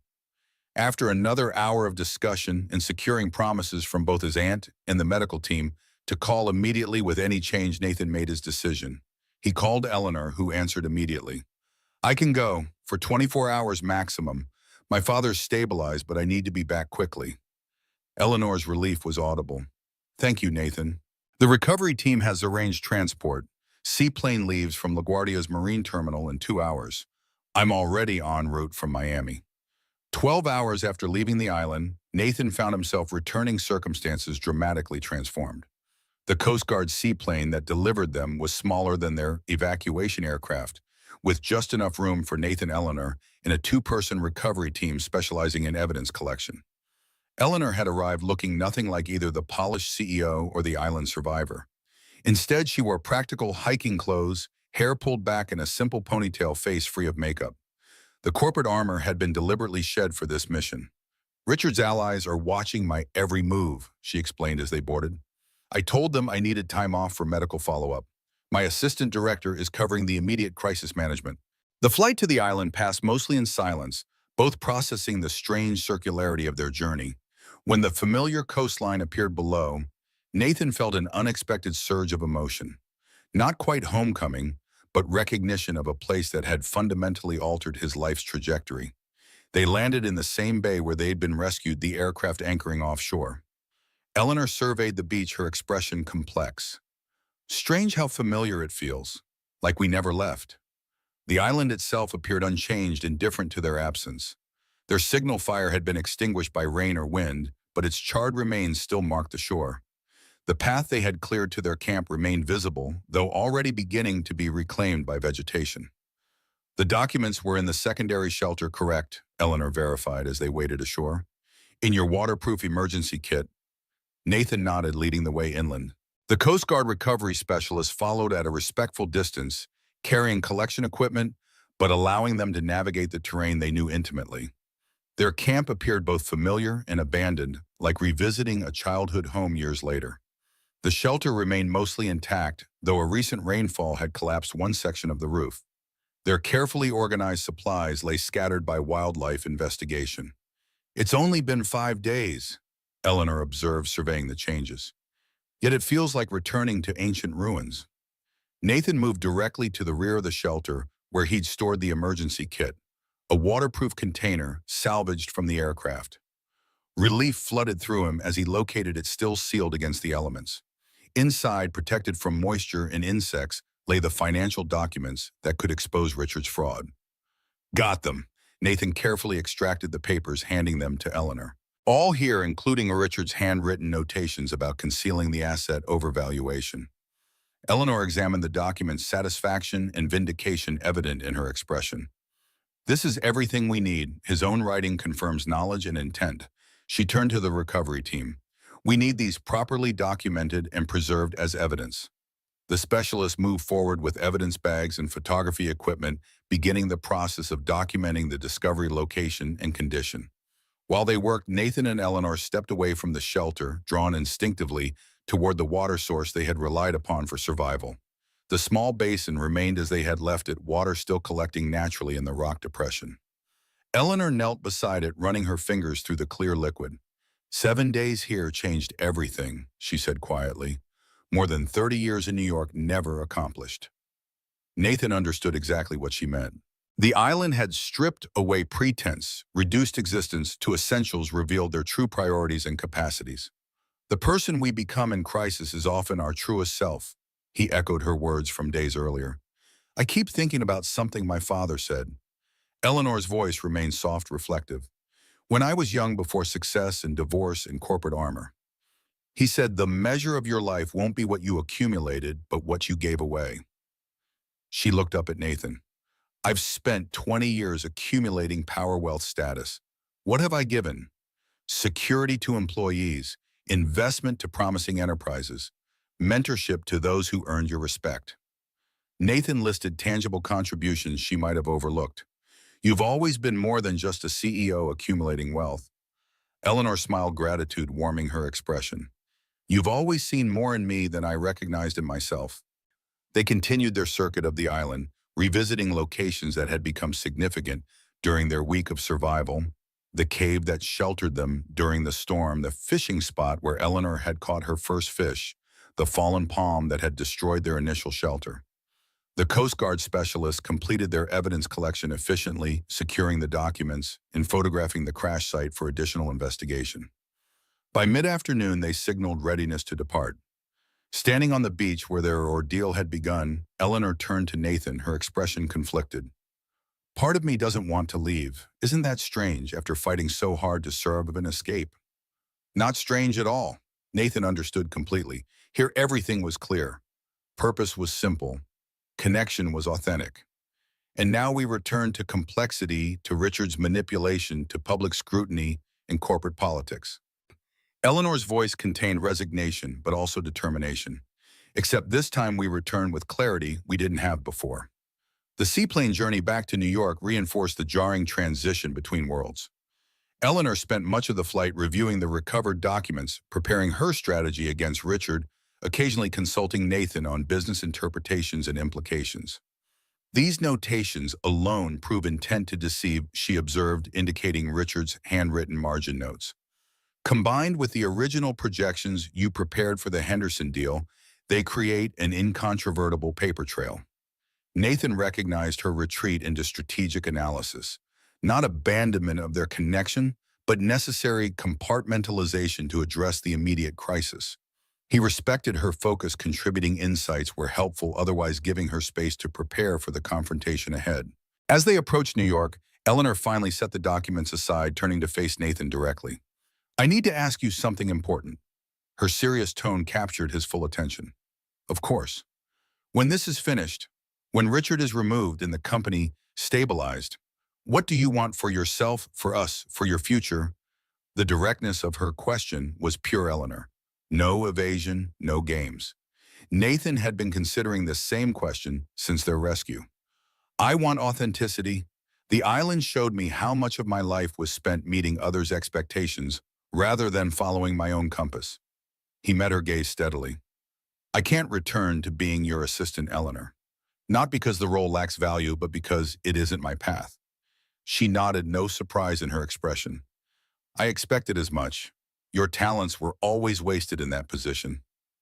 As for us, Nathan chose his words carefully. What we found on the island was real, but it existed in isolation, literally and figuratively. We need to discover if it translates to the real world with all its complications and judgments. Complications like a 16-year age gap, like a former employer-employee relationship, like public scrutiny of a CEO dating a much younger man.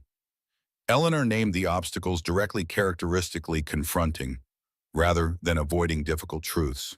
Yes, all of that and more. Nathan appreciated her honesty. I don't have answers, Eleanor, just a willingness to explore the questions together once the immediate crises are resolved. Eleanor considered his response, analytical mind, visibly processing possibilities and implications. Finally, she reached across the space between them, taking his hand. I can work with that. Exploration without guarantees. The simplicity of her acceptance, devoid of corporate calculation or emotional manipulation, reminded Nathan of why he had come to admire her so deeply on the island. Beneath the CEO persona existed a woman of remarkable clarity and courage. Landing at LaGuardia, they faced immediate separation again. Eleanor needed to return directly to Blake Financial headquarters with the evidence, while Nathan headed straight to the hospital to check on his father. I'll call you after the board's emergency session, Eleanor promised as they parted on the tarmac. Whatever happens, we face it together. Remember, the echo of their island promise carried them through the separation, a tether between their diverging paths. At New York Presbyterian, Nathan found his father's condition marginally improved. The pneumonia was responding to treatment, though the underlying fibrosis remained a terminal sentence. His father was awake and alert, eager for news. So, did you find the smoking gun? His voice remained weak but engaged. Nathan sat beside the bed, relief at seeing his father conscious, overwhelming him momentarily. We did. Eleanor's presenting it to the board right now. His father studied him with perceptive eyes. And what about you two? Something happened between you on that island, didn't it? Nathan smiled faintly. Nothing gets past you, does it? I've had plenty of practice reading between your lines. His father's expression turned serious. She's quite a bit older, isn't she? And your boss. Was my boss, Nathan corrected, and yes, 16 years older. Does that bother you? His father considered the question with characteristic thoughtfulness. What matters is whether she sees you, the real you, not just what you can do for her. He adjusted his position, slightly wincing. Does she bow? Yes. Nathan's response came without hesitation, more clearly than anyone besides you. Then the rest is just details. His father's pragmatism cut through potential complications. Life's too short to let other people's opinions dictate your happiness. Trust me on that one. Their conversation was interrupted by Nathan's phone. Eleanor's name appeared on the screen. He answered immediately, putting the call on speaker at his father's insistent gesture. Nathan. Eleanor's voice carried tension, but also triumph. The board voted to remove Richard pending full investigation, 7-3. The SEC has been notified and external auditors are securing all financial records. That's excellent news. Nathan felt genuine relief knowing how many people Richard's fraud had potentially harmed. How did he take it? Not well. Eleanor's tone darkened. He's threatening lawsuits claiming defamation and corporate conspiracy. But the evidence is irrefutable, especially with the recovered documents. What happens next? Damage control. Stock price will take a significant hit when this becomes public. Some clients will withdraw funds. But transparency now prevents total collapse later. Eleanor's strategic mind had clearly mapped contingencies. I need to stay here through the initial crisis, at least several days of intensive management. Nathan understood the implied message. Her presence would be required at Blake Financial, while his remained at his father's bedside. The real world had reasserted its demands, pulling them in separate directions despite their Island Forge connection. Do what you need to do, he assured her. We'll find our way through this. After the call ended, his father regarded him thoughtfully. Complex woman, strong, reminds me a bit of your mother. The comparison surprised Nathan. His mother had passed when he was 14, but he remembered her quiet strength, her uncompromising honesty. I never made that connection before. Different worlds, similar souls. His father's observation carried the weight of experience. Don't let her corporate title fool you. Women like that don't define themselves by their positions. The next 48 hours unfolded in parallel crises. Nathan remained primarily at the hospital where his father's condition stabilized further, though doctors cautioned that his overall prognosis remained terminal. Meanwhile, Eleanor navigated the corporate earthquake triggered by Richard's exposure and removal. Their contact reduced to brief calls and text messages. Eleanor battled media speculation, client concerns, and regulatory inquiries. The financial press had seized on the story. Blake financial fraud scandal dominated business headlines, with Richard's arrest for securities fraud intensifying coverage. Secondary stories emerged focusing on Eleanor and Nathan's island survival, with tabloids particularly interested in their transformed relationship. CEO and assistant's island romance read one particularly sensational headline, accompanied by photos of them holding hands during their rescue. Nathan ignored the media circus, focusing instead on his father's care and considering his own future path. The clarity he'd found on the island remained, though translating it into practical decisions proved challenging. On the third evening after their return from the island, as Nathan sat reading beside his father's hospital bed, Eleanor appeared unexpectedly in the doorway. She looked exhausted, dark circles beneath her eyes visible, despite careful makeup, but her posture remained straight, her presence commanding even in fatigue. Eleanor. Nathan rose to greet her, surprised by her appearance after days of nonstop crisis management. I needed to step away from the madness. She approached his father's bed with respectful caution. You must be Mr. Reed. I'm Eleanor Blake. His father assessed her with the same perceptiveness he'd always directed toward Nathan's friends and girlfriends. The woman who survived an island with my son. Pleasure to finally meet you, though I wish circumstances were better. Likewise. Eleanor's customary confidence softened with genuine respect. Your son saved my life multiple times on that island. You raised an extraordinary man. His father's eyes crinkled with pride. I gave him the tools. What he built with them was his own doing. The three of them talked for nearly an hour, conversation flowing naturally despite the unusual circumstances.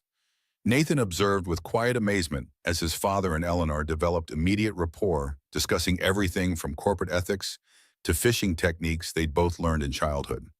When his father eventually tired, Eleanor suggested they step out to allow him rest. In the hospital corridor, she finally allowed her exhaustion to show. "The company will survive," she reported, leaning against the wall. "Barely. Stock dropped 30%, but the transparency approach is working. Clients appreciate full disclosure instead of attempted cover-up. And Richard, facing multiple federal charges. He's cooperating now, hoping for leniency." Eleanor's expression hardened momentarily. "The investigation confirmed my suspicions about the plane. Maintenance records were falsified for our specific aircraft. Nothing conclusive, but significant circumstantial evidence suggesting deliberate sabotage." The confirmation of what they'd suspected sent a chill through Nathan. Their island ordeal hadn't been mere accident, but likely attempted murder, a desperate man's effort to silence Eleanor before she discovered his fraud. "Your father is remarkable," Eleanor observed, changing the subject to something less disturbing. "I see where you get your resilience and integrity. He's fighting hard." Nathan glanced toward the hospital room. "The doctors are more optimistic, but the underlying condition remains terminal. We're measuring in months now, not years." Eleanor touched his arm gently. "I'm so sorry, Nathan. I've had time to prepare for this. Years, really, but it never makes it easier." He covered her hand with his. "How long can you stay?" "I need to be back for the emergency shareholder meeting tomorrow morning." Regret colored her voice. "But I wanted to see you meet your father, remind myself what matters beyond balance sheets and stock prices." The island perspective. Nathan understood exactly what she meant. "Yes." Eleanor's gaze held his steadily. "I miss that clarity. Every day since our return, I've felt it slipping away beneath the demands of crisis management. It doesn't have to disappear completely." Nathan moved closer, the hospital corridor receding from awareness. "We carry what matters with us." Remember, Eleanor's professional composure softened vulnerability, emerging that few besides Nathan had ever witnessed. "I'm afraid, Nathan, not of Richard or financial fallout or media scrutiny. I'm afraid of losing what we found there, of becoming the cold, isolated person I was before." "That won't happen." But Nathan's certainty came from deep understanding of who she truly was beneath corporate armor. "The island didn't create something new in you, Eleanor. It revealed what was already there: strength, adaptability, capacity for connection. Those qualities don't disappear just because you're back in Manhattan." Eleanor studied his face, seeking reassurance. "How can you be so certain?" "Because I see you," Nathan replied simply. "The real Eleanor. Not just the CEO or the survivor, but the woman beneath both. I've always seen you even before the island stripped away the disguises." The truth of his words registered visibly. Eleanor moved forward, closing the remaining distance between them. In the sterile hospital corridor surrounded by the mechanics of healing and dying, she kissed him, not with the desperate intensity of island survival, but with deliberate certainty. A choice made with full awareness of its complications and consequences. When they separated, Eleanor's expression held newfound resolve. Whatever comes next, Richard's trial, corporate restructuring, media scrutiny, your father's illness, we face it together. Not as boss and assistant, not as island survivors, but as partners who see each other clearly. Partners. Nathan echoed the word, appreciating its implications of equality and mutual support. "I can work with that." As Eleanor departed for her shareholder meeting and Nathan returned to his father's bedside, the parallel crises in their lives continued unresolved. His father's illness progressed along its inevitable path. Blake Financial's recovery remained uncertain. Their relationship faced scrutiny from both corporate circles and tabloid media. Yet beneath these external challenges, something fundamental had shifted. The island experience had revealed essential truths about themselves and each other. Priorities clarified values, solidified connection, established on foundations stronger than professional roles or social expectations. The real world had reclaimed them with all its complexity and constraint. But they carried the island within.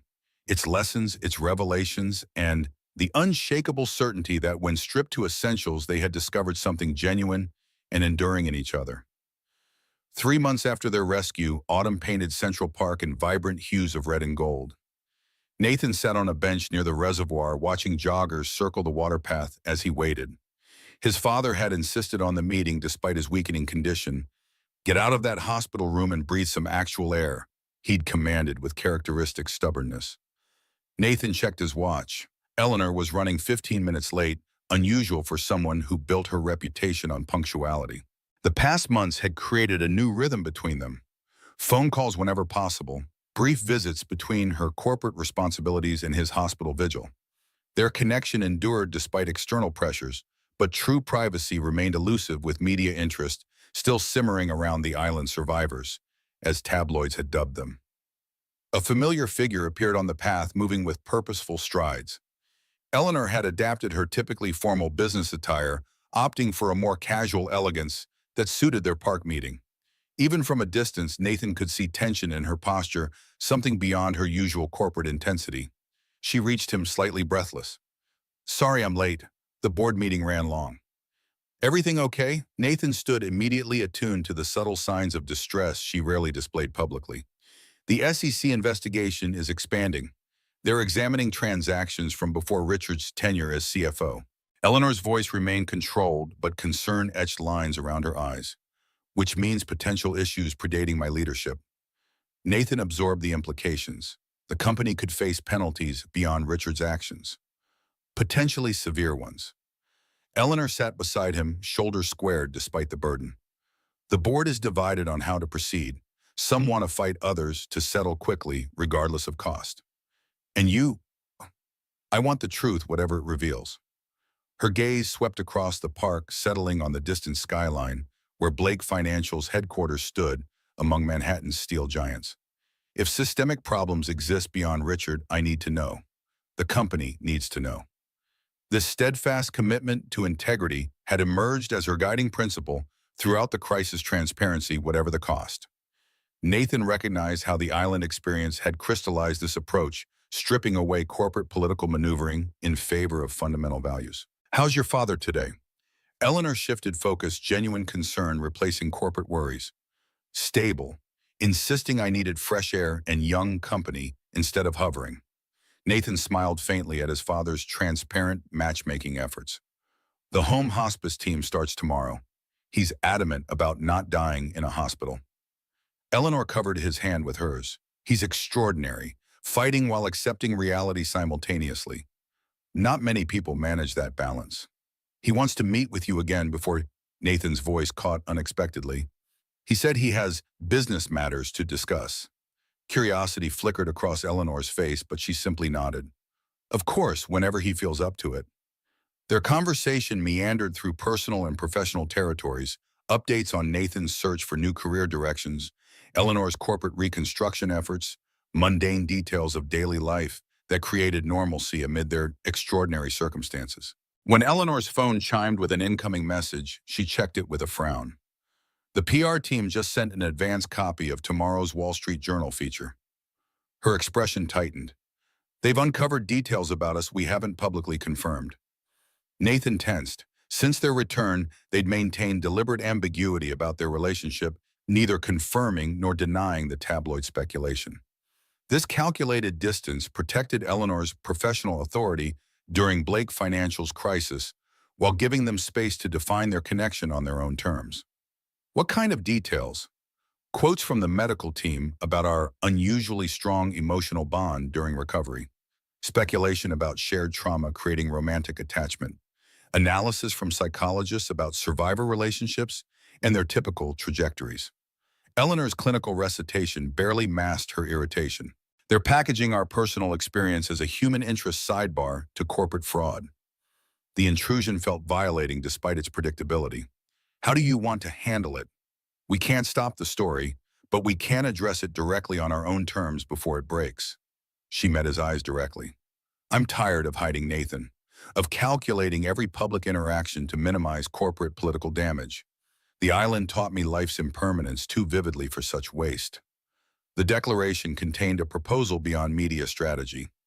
Nathan considered her words carefully. "Are you suggesting we go public officially?" "I'm suggesting we stop pretending our connection is a liability requiring management." Determination hardened her voice.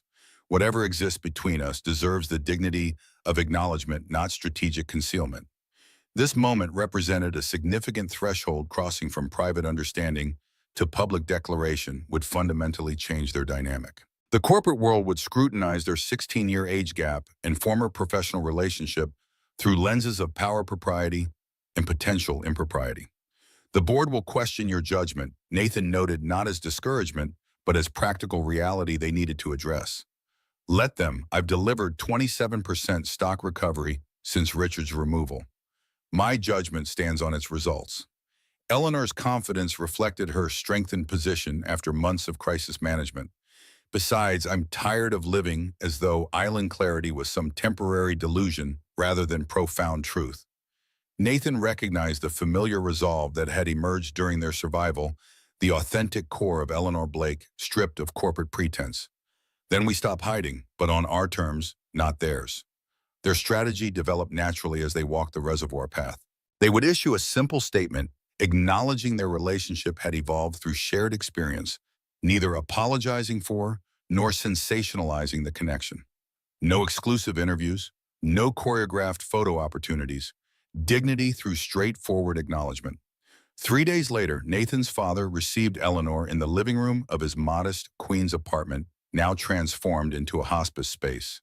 Oxygen equipment and medication schedules had become fixtures, but family photos and well-worn books maintained the essence of the man rapidly fading from his physical form. Eleanor Blake, he greeted from his recliner, voice weaker but eyes still sharp. Looking better than when you were stranded on that island. She smiled, taking the chair beside him. As are you compared to our hospital meeting. Generous lie, I appreciate that. He adjusted his position, conserving limited energy. I asked you here for a reason, beyond checking if you're good enough for my son. Eleanor's eyebrow raised slightly. And have you reached a conclusion on that question? You'll do. The simple approval carried significant weight from a man so protective of his only child.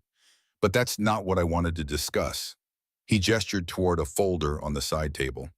Nathan mentioned you're restructuring Blake Financial, creating new divisions.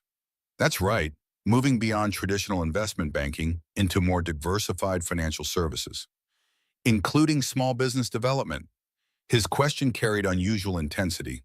Eleanor nodded. That's one proposed division, providing capital and consultation to emerging businesses with growth potential but limited access to traditional financing. Nathan's father smiled with satisfaction. Then I have something to offer you, my last gift to my son.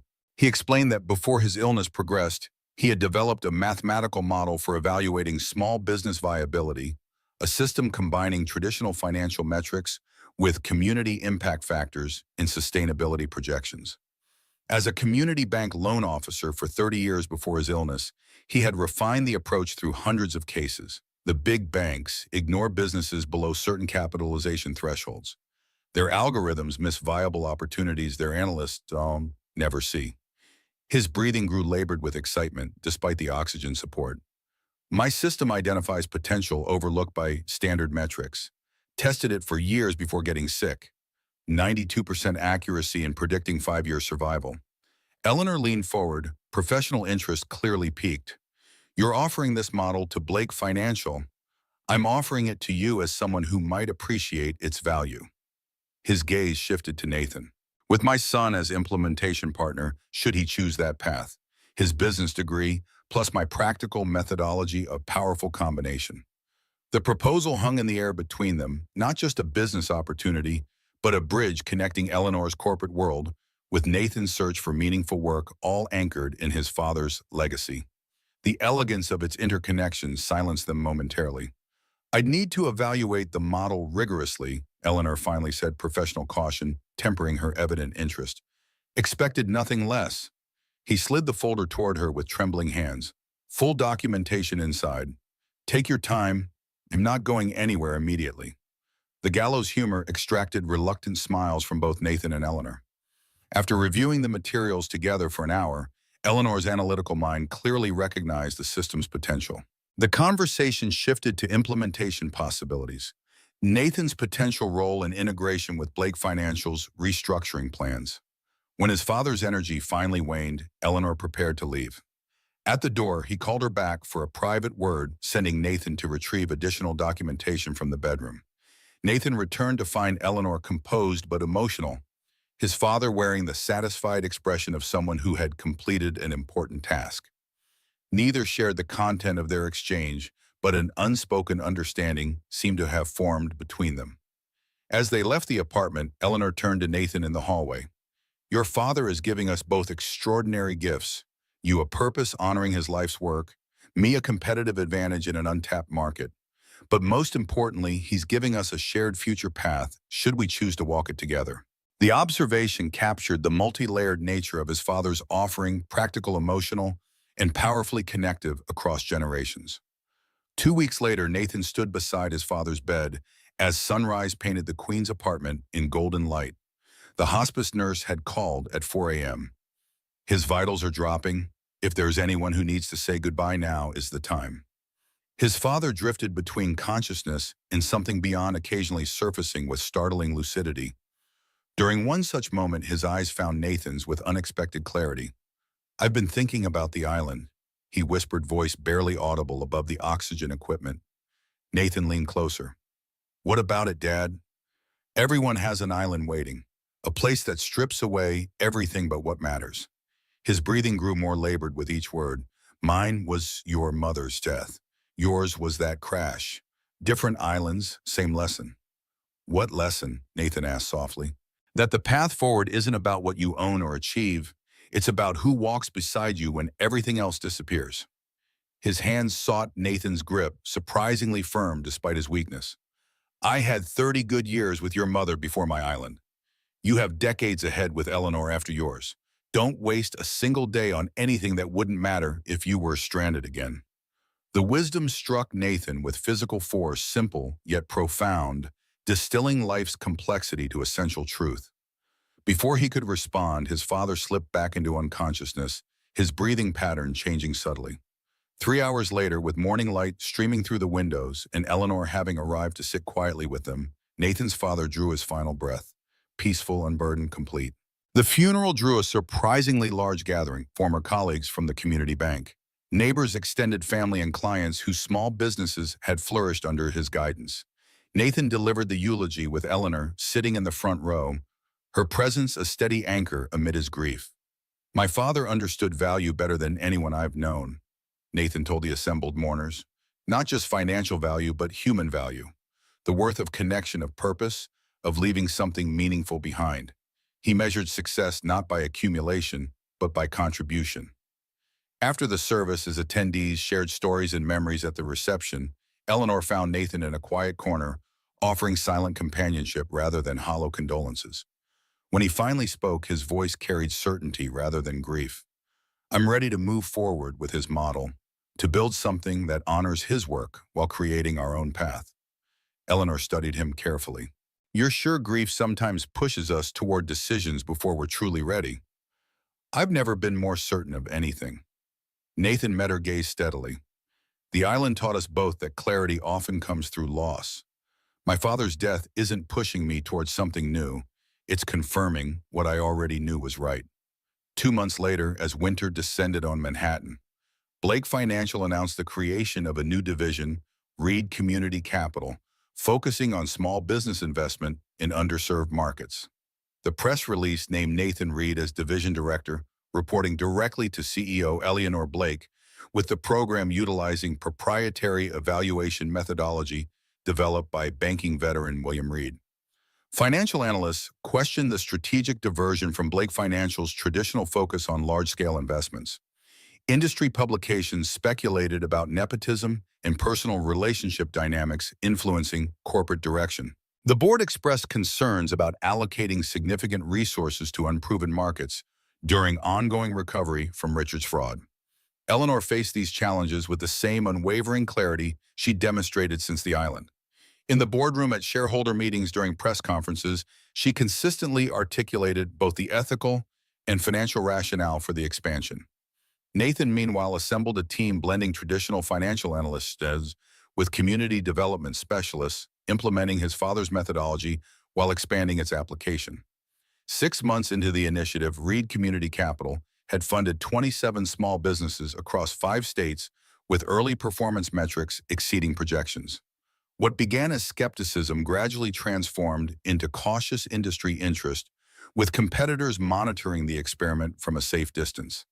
On the 1-year anniversary of their rescue, Nathan and Eleanor returned to their island. The Coast Guard provided transport as part of the final NTSB investigation into the crash, allowing them private time at the site while the team completed technical documentation.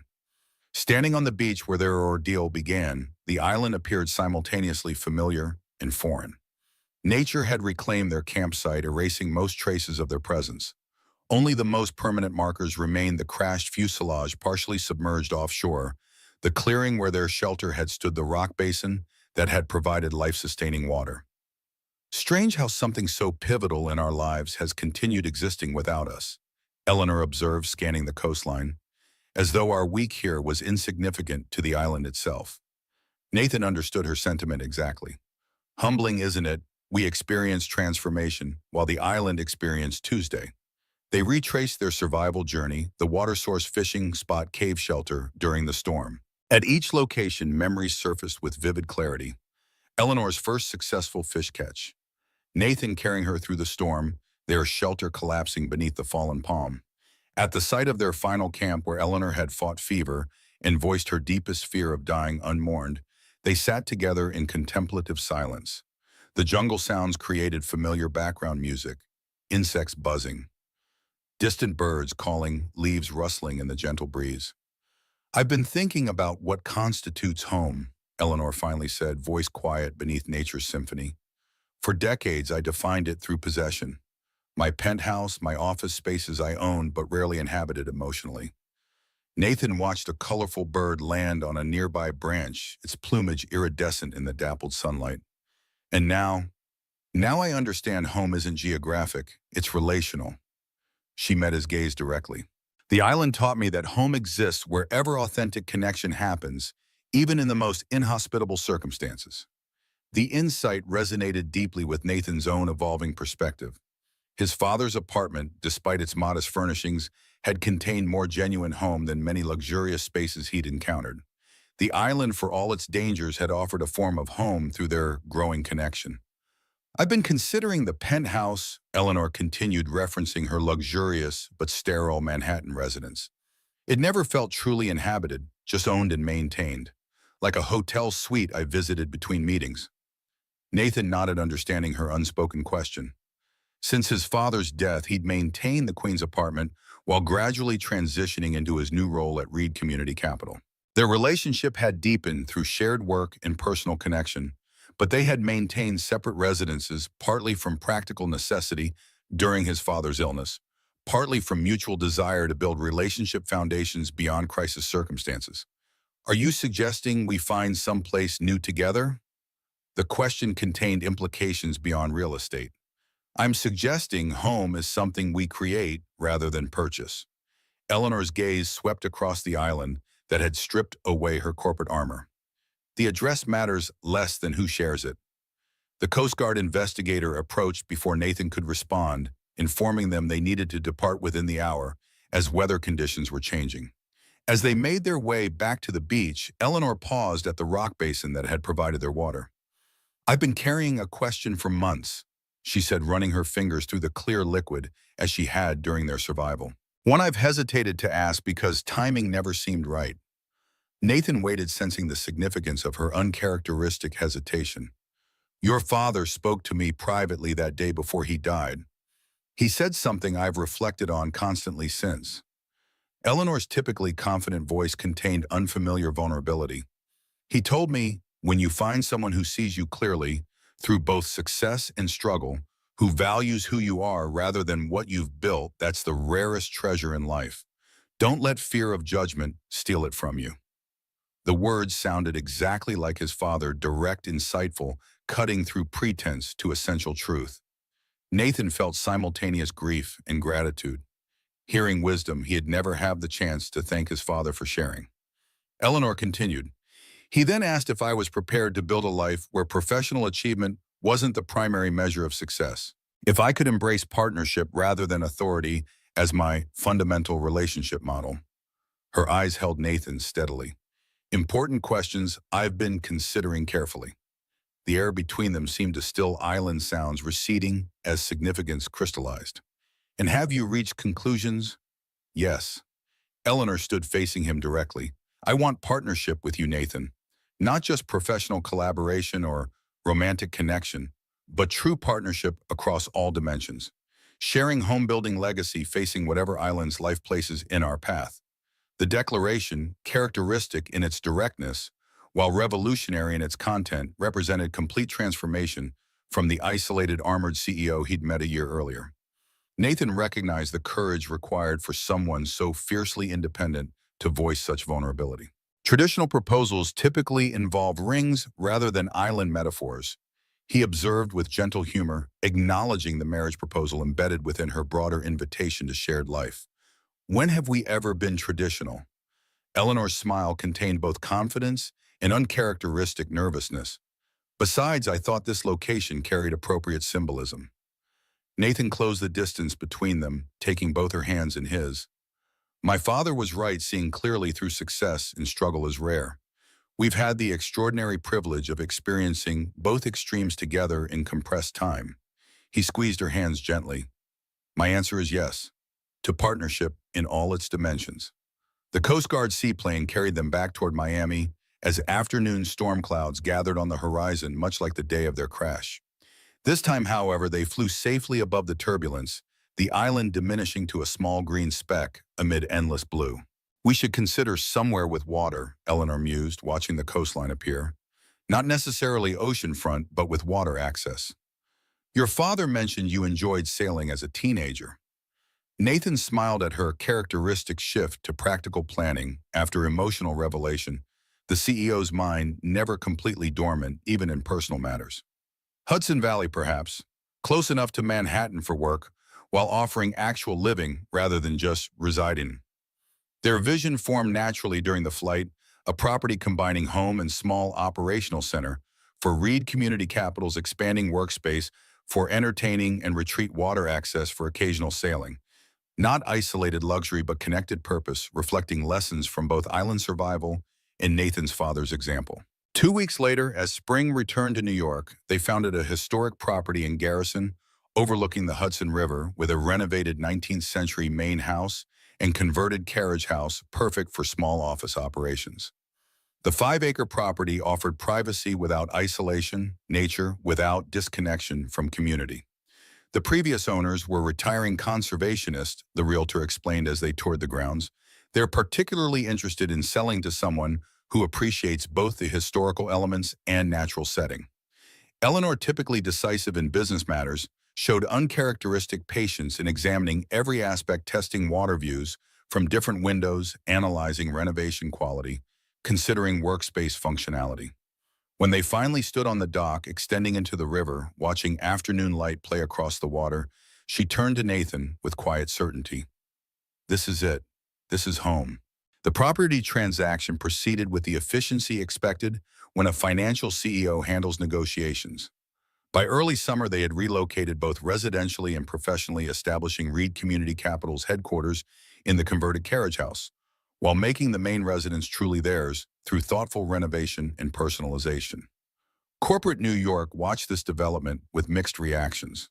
Some respected business publications featured their innovative approach to integrated living and working, highlighting Reed Community Capital's impressive early performance. Others questioned Eleanor's commitment to Blake Financial's traditional business lines, suggesting emotional decisions had compromised her legendary focus. The board's concerns surfaced during quarterly reviews, particularly from older members, uncomfortable with Eleanor's evolving leadership style and personal choices. During one particularly tense meeting, board member Harrison Westfield, a 70-year-old banking veteran, directly challenged her priorities. Blake Financial built its reputation on aggressive corporate finance, not feel-good community projects, he stated during her presentation of quarterly results. This Reed initiative, while performing adequately, diverts resources and attention from our core competencies. One might question whether personal relationships are influencing strategic direction inappropriately. The conference room fell silent, the implied criticism hanging heavily in the air. Eleanor set down her presentation materials, studying Westfield with the measured assessment that had intimidated financial opponents for decades. Interesting perspective, Harrison. Let me address it directly. Her voice remained professionally modulated despite the personal undertone of his critique. Reed Community Capital delivered 17% return this quarter while creating sustainable economic development in previously underserved markets. Our traditional corporate division delivered 15%. The board receives these numbers monthly, so I'm surprised you characterize performance exceeding projections as merely adequate. She moved around the conference table, commanding attention without raising her voice. As for the influence of personal relationships on business decisions, yes, absolutely they have influence. My relationship with Nathan Reed has fundamentally changed how I evaluate success metrics, integration of purpose with profit, and long-term sustainability. Just as your relationships with golf club members influence which deals you pursue, and Patricia's relationship with environmental activists influences her excellent green investment strategies. The direct acknowledgement of what typically remained unspoken, that all business decisions reflect personal values and relationships, silenced further criticism. Eleanor concluded by presenting expansion plans for Reed Community Capital based on its demonstrable success, effectively transforming defensive posture into forward momentum. When the meeting adjourned, Nathan was waiting in her office reviewing client proposals. How did the board react to the expansion proposal? With reluctant recognition that success deserves support regardless of whether it matches their preconceptions. Eleanor set aside her portfolio tension, visibly leaving her shoulders. Harrison attempted to frame our relationship as compromising my judgment. Nathan winced. Still fighting that battle even with the division's numbers. Some people require more evidence than others before abandoning comfortable assumptions. She moved to the window overlooking Manhattan's skyline. But evidence continues accumulating in our favor. That evening, returning to their Hudson Valley home, Eleanor received notification that the board had approved the expansion proposal with only 2 dissenting votes.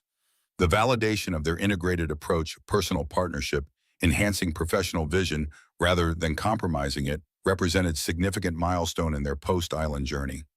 Sitting on their dock as sunset painted the Hudson in vibrant orange and pink hues, Eleanor reflected on the transformation of the past 18 months. If someone had described this future to me before the crash, I would have dismissed it as implausible fantasy. Nathan watched a sailboat glide past its white hull gilded by fading light. Which part seems most implausible? Professional redirection leaving Manhattan partnership with your former assistant. All of it, but primarily the discovery that success feels hollow without shared purpose. She leaned against him, professional posture softening in private moments. I built an empire but inhabited a fortress. Impenetrable, isolated, secure, but ultimately empty. And now, Nathan wrapped an arm around her shoulders, the simple contact still remarkable, given her former aversion to physical vulnerability. Now I'm building something with structural integrity beyond financial metrics. Eleanor gestured toward their home, the river, the life they were creating together.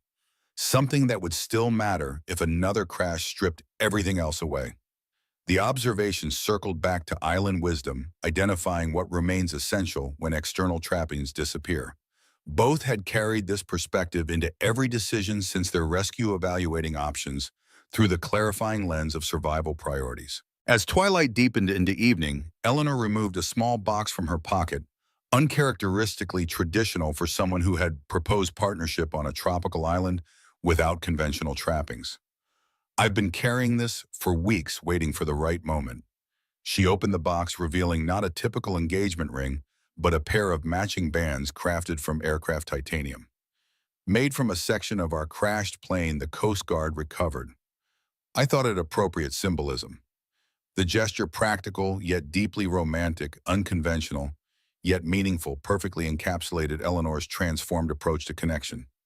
Nathan examined the rings, noting coordinates engraved inside each band. The island's location, Eleanor confirmed, where everything changed. As they placed the bands on each other's fingers, the simple exchange carried more significance than elaborate ceremony could have provided. Their commitment had already been tested by circumstances.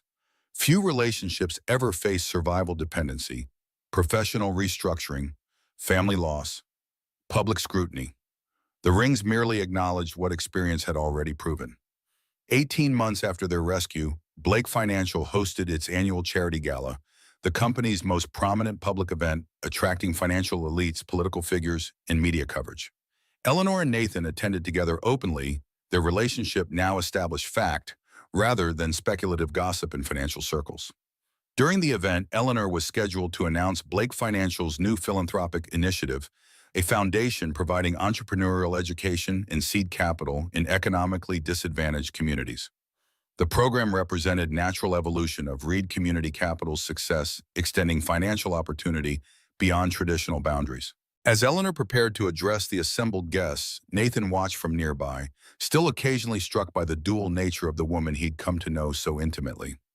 In professional settings, she remained the commanding CEO whose analytical brilliance and strategic vision had rebuilt Blake Financial after Richard's fraud. Yet he recognized subtle changes visible perhaps only to him, increased authenticity in her interactions, genuine rather than performative interest in others, willingness to acknowledge uncertainty rather than projecting infallible confidence. "Ladies and gentlemen," she began, voice carrying effortlessly across the elegant ballroom. "Conventional wisdom in finance suggests success means maximizing shareholder returns while minimizing exposure. By that narrow definition, Blake Financial's historical approach proved successful for decades." She paused, surveying the audience of financial power brokers who embodied that conventional perspective. But what if our definition has been insufficient? What if true success requires more comprehensive metrics? Community impact, sustainable growth, expanded opportunity. What if financial institutions bear responsibility, not just to shareholders, but to the broader economic ecosystem? The question challenged fundamental assumptions of many present, creating subtle discomfort visible in shifting postures and exchanged glances. Eleanor continued undeterred, outlining how Reed Community Capital's approach had demonstrated that profitability and social impact could reinforce rather than oppose each other. 18 months ago, circumstances forced me to reconsider everything I thought I understood about value. She acknowledged, making rare public reference to their island experience. When stripped of conventional metrics, what truly matters becomes startlingly clear. Connection, purpose, legacy beyond accumulation. As she announced the new foundation's formation and initial $100 million funding commitment, Nathan recognized how thoroughly the island's lessons had been integrated into institutional structure.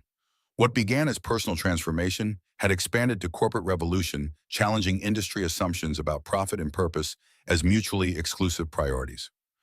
Later that evening, as they walked along the Hudson near their home, Eleanor's professional demeanor softened into private reflection. "Did I push too far tonight? The foundation commitment exceeds what some board members considered reasonable." "You pushed exactly far enough," Nathan assured her. "The metrics support the investment and the mission aligns with our proven model. Besides, you've earned the right to define Blake Financial's evolving identity." She smiled, acknowledging the truth in his assessment. "Sometimes I still hear the old Eleanor in my head, calculating political angles, prioritizing perception over principle, maintaining control through intimidation rather than inspiration. Natural echoes of patterns that served you for decades."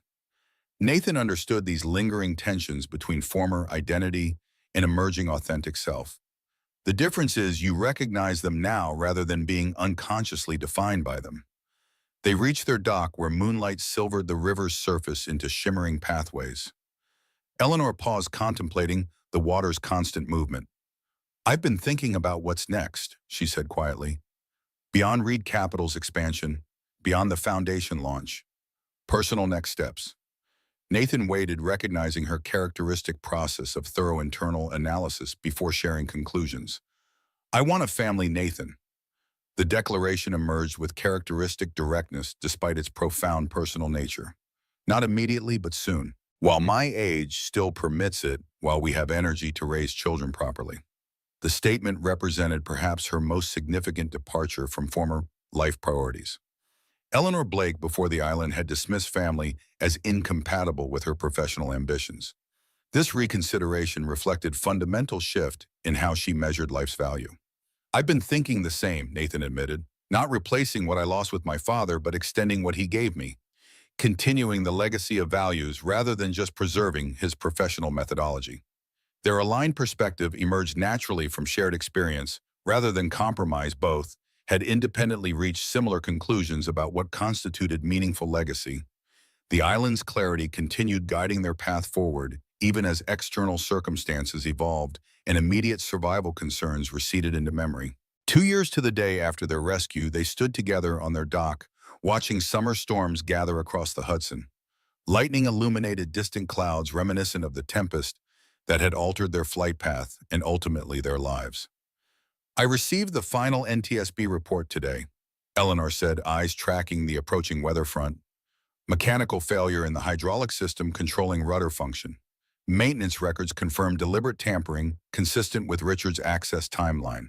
The confirmation of what they had long suspected, that their crash represented not accident but attempted murder, created complex emotional response. Rage at Richard's willingness to sacrifice innocent lives to conceal his fraud. Gratitude for their improbable survival. Appreciation for the transformation that might never have occurred without catastrophic disruption. Strange to think his attempt to destroy us created everything we've built, Nathan observed, watching lightning branch across the darkening sky. His worst action catalyzed our best possibilities. Eleanor nodded, fingers absently touching the titanium band that had once been part of their doomed aircraft. The island wasn't just where we survived, it was where we finally began living authentically. As thunder rumbled across the water, they remained on the dock, watching nature's display, no longer frightened by storms, but respectful of their power. The approaching tempest, like life's inevitable challenges, would pass through.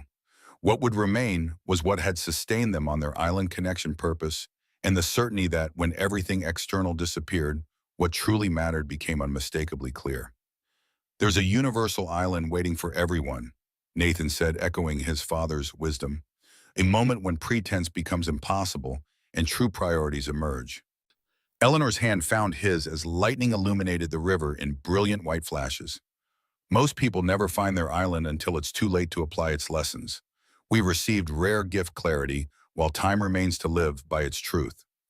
As rain began falling around them, neither moved toward shelter immediately.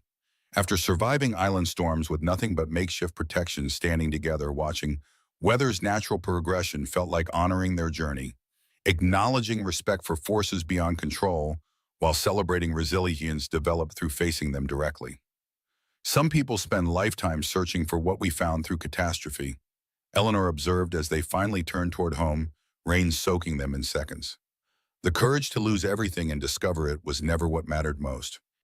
The simple truth, earned through extraordinary circumstance, continued guiding them forward through corporate challenges, family building, community impact, and whatever islands life might place in their path. What began as survival necessity had transformed into life philosophy, ensuring that regardless of external success or setback, they maintained unwavering focus on what remained when everything else disappeared, the authentic connection that had emerged when two people saw each other clearly through both struggle and triumph.